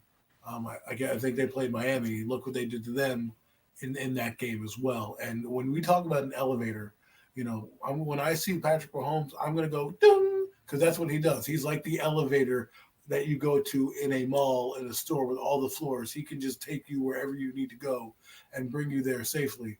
I'm going to call him the elevator, boom, because no matter what happens, he's elevating his team. He's elevating players. Remember what Max said. They were in a transition mode. They had nobodies. This is what we talk about when we talk about greatness. Okay, when you take guys off the street, Richie James, freaking Kadarius Toney, Scanling Jr., Rashid Rice, the list goes on, and you make those guys functional, okay? Functional, because you're that good of a player. And you saw what Andy Reid did at the end of that game. He put the ball in his best player's hands, and he delivered. And that's what happens. And guys, what I've heard from players around the league is when you get a guy like Patrick Mahomes, you don't want to disappoint him. You don't want to disappoint him because you may never get the football again. So you're going to try to make those plays and make those plays at a high level because you never know what they're going to do. And then when you elevate these guys and you do what you do, you end up with Mahomes, who had a down year, but it still technically should be an MVP year with how he played with the people on his team. Off my soapbox. Go ahead. No, I think you guys made two great points. We're gonna go down to like previewing the outcome of the game on how you guys think the game is gonna play out, and then I want to hear you guys' predictions. But before that, I will say that you guys made great points. It does start off at the top. I missed a little bit of Adam's beginning of his point, but got the gist of what he was saying. Not to echo anything, but you got the coaches, you got Andy Reid, you got Kyle Shanahan. Both excellent coaches with the coaching staffs respected around the league, feared around the league. You know what I'm saying? We got two great quarterbacks in their own right. It's the underdog, last pick of the draft versus the guy who's trying to repeat. That said before the year started that he's going to repeat. A lot of people counted them out throughout the year with the Kansas City Chiefs, but this is, I believe, Adam said a little bit, touched on that a little bit. I believe for me, this is the best defense that Patrick Mahomes has ever had. It starts all up front with Chris Jones. It starts with the scouting department and the developmental department. With being able to draft these players and then not only draft them, but get the right coaches in-house to develop them. I think that's absolutely amazing. All starts with the offensive line, and then with the quarterbacks and the safeties, and then looking at over the defense with Chris Jones up front, and then what they have there. But getting into the receivers, they do have young players in Reggie Rice and Watson that is probably gonna get his throughout when his time comes. I could see maybe a trick play from Tony. But Adam laid it out perfectly. You know what I'm saying? Getting these players that a lot of people would think, that would probably not even make rosters, and do something with them. Patrick Mahomes is special. Matt covered that. And that being said, I want to ask the boys. I think I covered everything what I wanted to cover at that point. I'm going to ask the boys. How do you guys think the game's going to play out? I'll probably begin. And then I want to get your guys' thoughts on that. I think it might be a defensive game at first, but Kansas City kind of, pulling ahead. Reason being is I can see the 49ers defense kind of being a bit jumpy. They do have a lot of household names, but it comes down to experience. Although a lot of people played in big time games, a lot of the roster hasn't been around for the last time they appeared in the Super Bowl. And that being said, even though the foundation is good, it isn't just another game. It is the Super Bowl. I think Patrick Mahomes and the defense and the offense of the Kansas City Chiefs is going to be more composed and more calm in the moment, pull out ahead. I do have the 49ers coming back slowly, kind of later. And my prediction, I want to say the Chiefs. I want to say the Chiefs repeat. My heart's saying the Chiefs repeat. Call me crazy if if what I'm about to say, but I honestly believe that Kyle Shanahan and Brock Purdy is going to be standing at that pedestal. Something tells me to just take the 49ers because I believe a late comeback, the Chiefs are going to probably pull ahead maybe by, I would say, 7 to 10 points. And then the 49ers come back with that defense. And we're going to see some key mistakes on Kansas City's defense. Like, call me crazy. I just see that's how it's playing out. And I'm going to have the game ending with probably a score of I don't know a deadlock score, but I would probably see a score of 28-24 or 27-24 with the kick with the game winning field goal. Call me crazy, but I have the 49ers winning. Who wants to take it?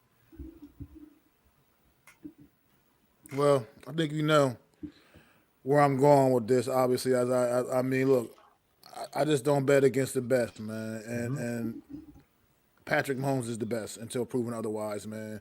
He's the best. He's taken this Kansas City Chiefs team, like I said, that came in. A lot of people, counting them out, thinking they just weren't the same team anymore, and they're not really. But they have one thing consistent, and it's a big thing, and that's Patrick Mahomes, man. Patrick Mahomes he's just his greatness is going to shine through once again.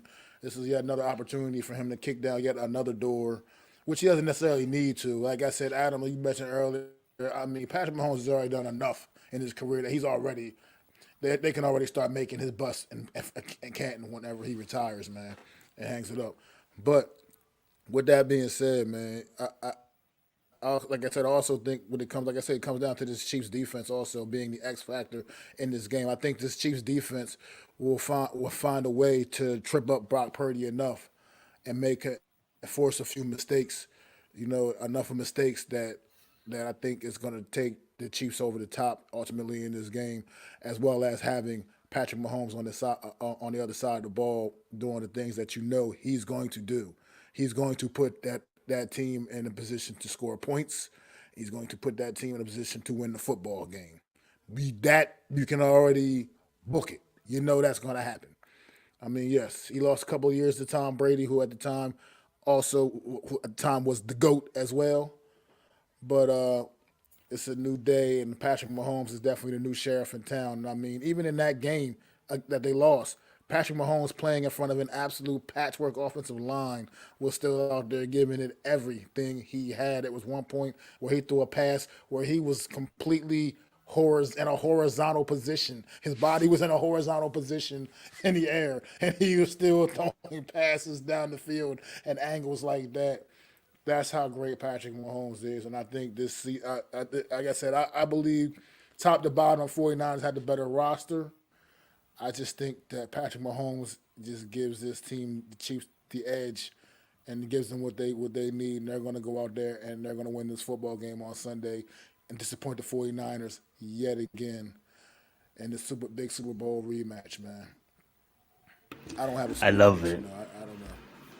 I love it. We'll get into I'm gonna let Adam speak, but we'll get into MVPs and talks of that a little bit later on. The show is about to close out in about 10 to 15 minutes. But I'm gonna let Adam give his game, how he sees it, going, and who he has been in. Go right ahead, Adam. Well, this game is interesting for me because the 49ers have more of the pressure on them than the Kansas City Chiefs. The Kansas City Chiefs, again, like Max said, weren't supposed to be here. Their season was up and down. But with that being said, they're here. And I think they're going to do what they did last year. They're going to keep the game close, try to not make mistakes, try to force the 49ers into making mistakes. And then at halftime, they're going to make their adjustments, and I think they'll pull away at that point because I just think that look what they've done in football. Okay, look what they've done to the couple of the best teams in the AFC. They beat Miami. They absolutely made Miami look like a train wreck, right? Then they beat the Buffalo Bills, right? Made them look like a train wreck in their building when they were supposed to lose in Orchard Park. Went into Baltimore and basically shut that team down. Even though they did get shut out in the second half of that game, they don't need to do it. I think the big factor here will be the two running backs, whether it's CMC, but I think Isaiah Pacheco will have a big factor in the game. I think what the Kansas City Chiefs will try to do is play grind it out, slug it out football. And not because the 49ers, as much as they like to slug it out, they're a quick scoring team. They got Deebo Samuels, they got Brandon Ayuk, they got CMC. They're trying to get chunk plays, big plays. They're trying to get you one-on-one and mismatches. That's what they're trying to do, right? That's how they came back in those games. If you keep it in a slugfest, that's not what they like to do. They like to get up and then they can bludgeon you with their defense, right? But if you keep the game close, they can't have that same – they don't have that same dynamic playmaking ability. So I think if I'm Kansas City, I'm keeping the game close. And again, Mahomes, you will see if Brock Purdy is really the cool as cucumber, as they say, because what Patrick Mahomes does to your entire defense, and this is like the Jordan effect. So when you're playing Michael Jordan, you cannot make a mistake. You do not want to trash talk him. You don't want to do anything to poke the bear because you know you're already at a disadvantage because of how good he is. Do not poke the bear here. Do not get Mahomes in your head because the more you shit talk, the more you kind of get up. That's how he fuels his fire. And then when he doesn't make a mistake and his team is flawless, because they're going to not get many penalties. They don't get penalized. It's Mahomes' way, right?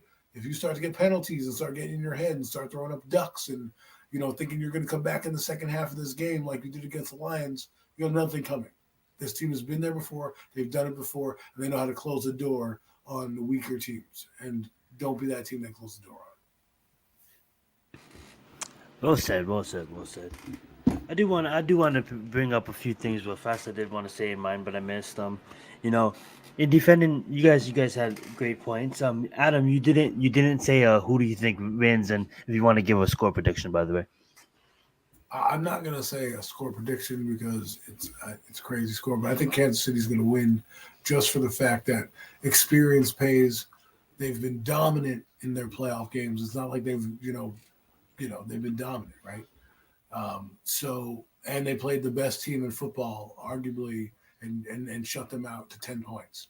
And now you're going to play the 49ers, who struggled against the Lions. I think the Kansas City Chiefs are going to play on some of those struggles that the 49ers had. They're going to take advantage. Struggled against Green Bay as well, by the way, might I add. They also struggled against the Packers. Absolutely. Oh yeah, the 49ers. Yeah, they were on the ropes in that game against the Packers until the Packers made a few mistakes, obviously. But I think this is a different animal. I'm telling you, people got to take I say it again, the Mahomes factor, because you've got to. When Mahomes steps out on that field, you know you have to be extra great, and that's what sometimes leads to mistakes. Sometimes leads to you pressing and making those egregious errors because you're trying to be too perfect. Absolutely. I can see a lot of things going on in this game, and I don't want to have a whole take again. But I want to point that out. My problem with it's not really a problem. But what I see is like I know how special Mahomes is and how he can freeze the defense. And I don't have a problem with him doing what he does because he's the GOAT, and I want him. That's why if a gun was to my head, I'll probably pick the Chiefs. But this is what I think. I think it's the receivers that I'm not comfortable with, because when you have a coach like Kyle Shanahan that really wants it badly, he's gonna find a way to somewhat take Travis Kelce out of the game. Does he? Probably not, because it's Travis Kelce. It's kind of like the Gronk effect, you know what I'm saying? You can plan for Gronk, but he's going to get open one way or another. Travis Kelce is going to get open one way or another. But when it comes down to it, say they know that. I love it that Adam brought up the running backs, because that's something that I totally missed over in my point as well. And I do have something to say about the MVP and stuff like that, because I really do. It comes down to stopping the ones on both sides, right? Easier said than done. If you stop Kelce, if you stop Pacheco, and then these wide receivers outside of Rice, I don't trust. I can see Mahomes putting it right where the ball needs to put it, but some drops, okay? Some drops. And when you tie into the point that it's going to be a close game, I see, obviously, Chiefs being my calm under pressure, pulling out ahead.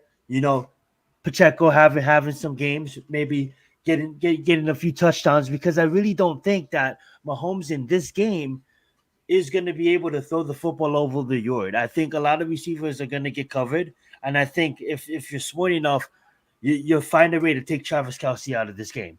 And when you do that, you know, and with all the weapons that Brock Purdy has, I see them kind of looking at almost losing against the Green Bay Packers and looking at almost getting eliminated against the Lions as two hungry teams that wanted it super badly, and every team does. But them looking at it like, hey guys, let's kind of like simplify it. Like I get it, We want to go down the field and we want to do all of that big stuff. But I can honestly see them putting in the balls of maybe a lot of runs with Deebo Samuel, a lot of just getting out fast to Christian McCaffrey, a lot of just using the playmakers and not forcing Brock Purdy to really get confused of what Spags is going to bring. And we all know that Spags is going to bring a lot of different things. You know what I'm saying? But I don't want to drag it on. Without further ado, let's talk about who do you guys have winning MVP of this game, if you guys do have any. I'm gonna let Adam go first. Well, if the Kansas City Chiefs wins, it's going to possibly be, well, not possibly, it will be by Patrick Mahomes. I mean, if the Chiefs win, if the 49ers end up winning, I could see them giving it to a CMC, that type of player on the 49ers. But because I have the Chiefs winning, I'll give it to Patrick Mahomes. Love it. Mac, who do you got winning MVP? Well, ditto with Kansas City. If Kansas City wins, I'm just have a hard time thinking of anyone else that would be the MVP other than Patrick Mahomes, unless Pacheco does get enough opportunities to do the things that I know that young man's capable of doing. But I really think that's just, if Kansas City wins, it's most likely easily Patrick Mahomes. That'll be the reason. And he'll be the MVP. But 49ers, and I don't want to seem like I'm just, kind of shitting on Brock Purdy here. I just don't see it as much of a slam dunk for him to be the MVP if the 49ers win, even though he is the quarterback. And I agree with Adam. I think it would take, for the 49ers to win this football game, I think it'll take an MVP-like performance from CMC, or even another guy who I'm a big fan of on the 49ers is my guy Deebo Samuel. I think, and take some huge plays from him as well, possibly. So I could see possibly one of those those guys being in the mix of the 49ers win the MVP. I could see that happening. I could see it being like one of those couple guys. I think it'll take those kind of performances from those guys anyway for the 49ers to win this football game. I love it. I'm gonna see how the game plays out. I don't think it's gonna be like a Mahomes for 100 type of game. I don't think it's gonna be a Brock Purdy for 100 type of game. I honestly think it's gonna be a Mahomes 200-yard game, a Brock Purdy 200-yard game. These playmakers like CMC getting majority of that. Deebo Samuel, Ayuk, Kittle. If Kittle gets involved, I want to hear you guys' thoughts on Kittle. If you guys think he's gonna be a playmaker in this game as well. But I also do see it mostly majority coming down to CMC on the San Francisco side. If you turn it over to the Patrick Mahomes and the Kansas City side, like I said, I don't see Mahomes going nuts on this defense.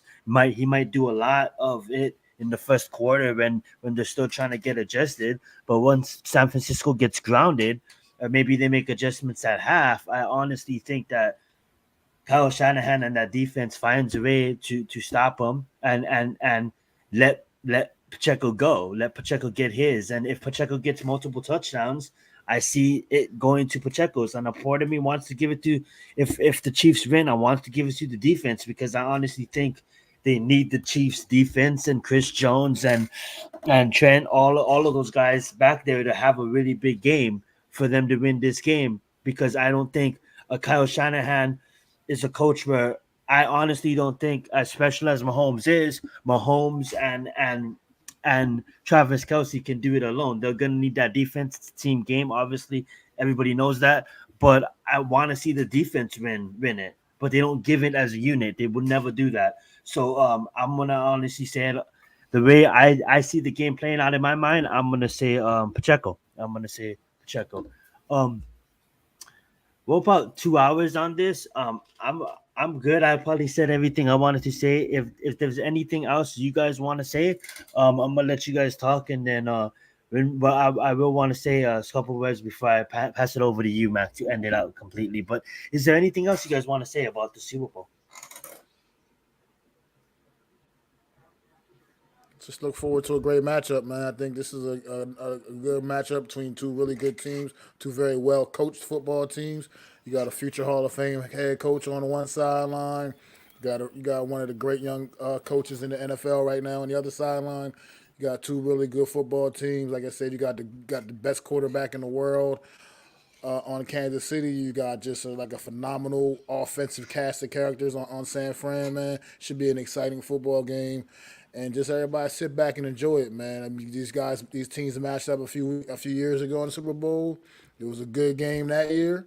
I think this year, it could even be a better one this go around on Sunday, man. So really, just enjoy the game, make smart choices, be safe, whatever you do, however you party and however you want to enjoy watch the game, just do it. Be safe, be smart, and just have fun, man. Enjoy it, man. And it should be hopefully it's a good one. We can all sit back and talk about this one 10, 15 years from now as an all-time great Super Bowl, man.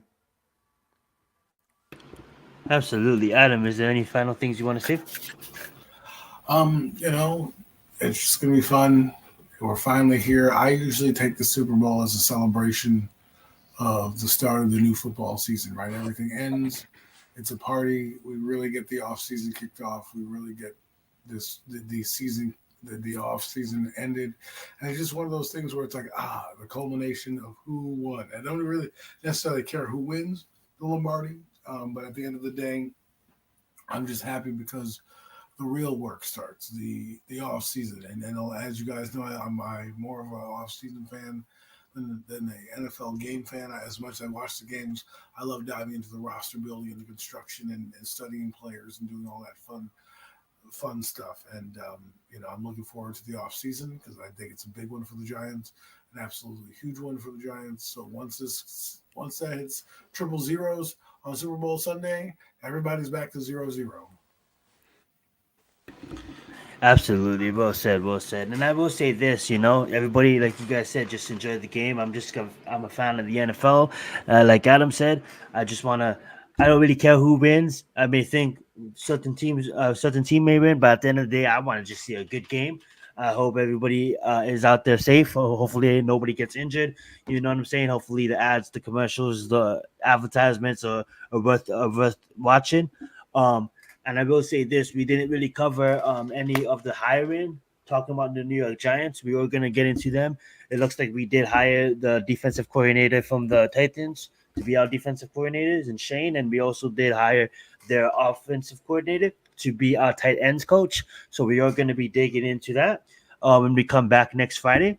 We'll recap the Super Bowl, of course. We'll get into the WWE press conference. That was pretty lit.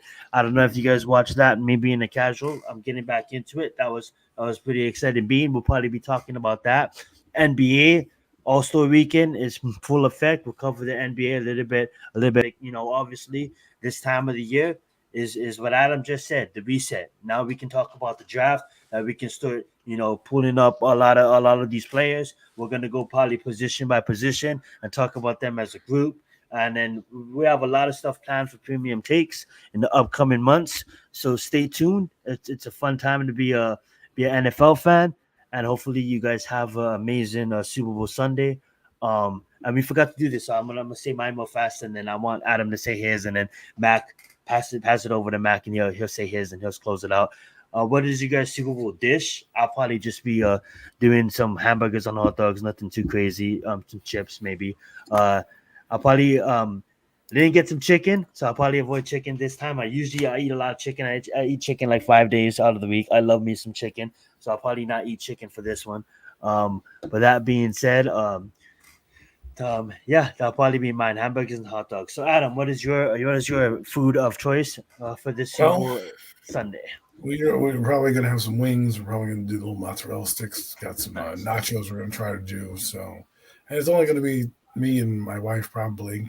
But I like to have a lot of food and a lot of fun. And there's 4 quarters, so I want 4 different dishes for each quarter. So I don't know if that'll happen, but we'll see. And I obviously have an adult beverage in my hand as well. So that's about it. Love it. Mac, how about yourself? And close it out. We're done here. I am a traditionalist, so it's gonna be some wings, pizza, and beer, and I'm good to go, man. And you have a happy MacDaGiants fan watching the Super Bowl. Some wings, pizza, and beer, No. and I will be having that aplenty on Sunday while I'm watching the football game. I think I'm gonna wear my stretch pants. Let's get it. But everybody, we do appreciate y'all hanging out with the Horsemen for the last 2 hours, man. It's been awesome. It's been a super dope episode of the Premium Takes podcast, man. Love doing this each and every Friday night with my guys. Man, throw them fours up for the one and only NYG Jeffy T. Always here representing with us, man. No doubt indeed. Everybody enjoy the game Sunday. Enjoy the commercials. Whatever you're watching it for, enjoy Taylor Swift. Whatever you're watching the game for, just enjoy. Enjoy the game. Have fun. It's the Super Bowl. It is the Super Bowl after all, man. And thank y'all once again for coming out to the and joining us for another edition of the Premium Takes podcast. Make sure y'all hit that thumbs up. Make sure y'all go to each of our channels, hit that subscribe button, man. Help out, support our channels, man. No doubt indeed. We appreciate y'all for tuning in. Everybody in the chat, you all been great, man. And like I said, enjoy the game on Sunday. This has been another edition of the Premium Takes podcast. We will see y'all next Friday. Paris.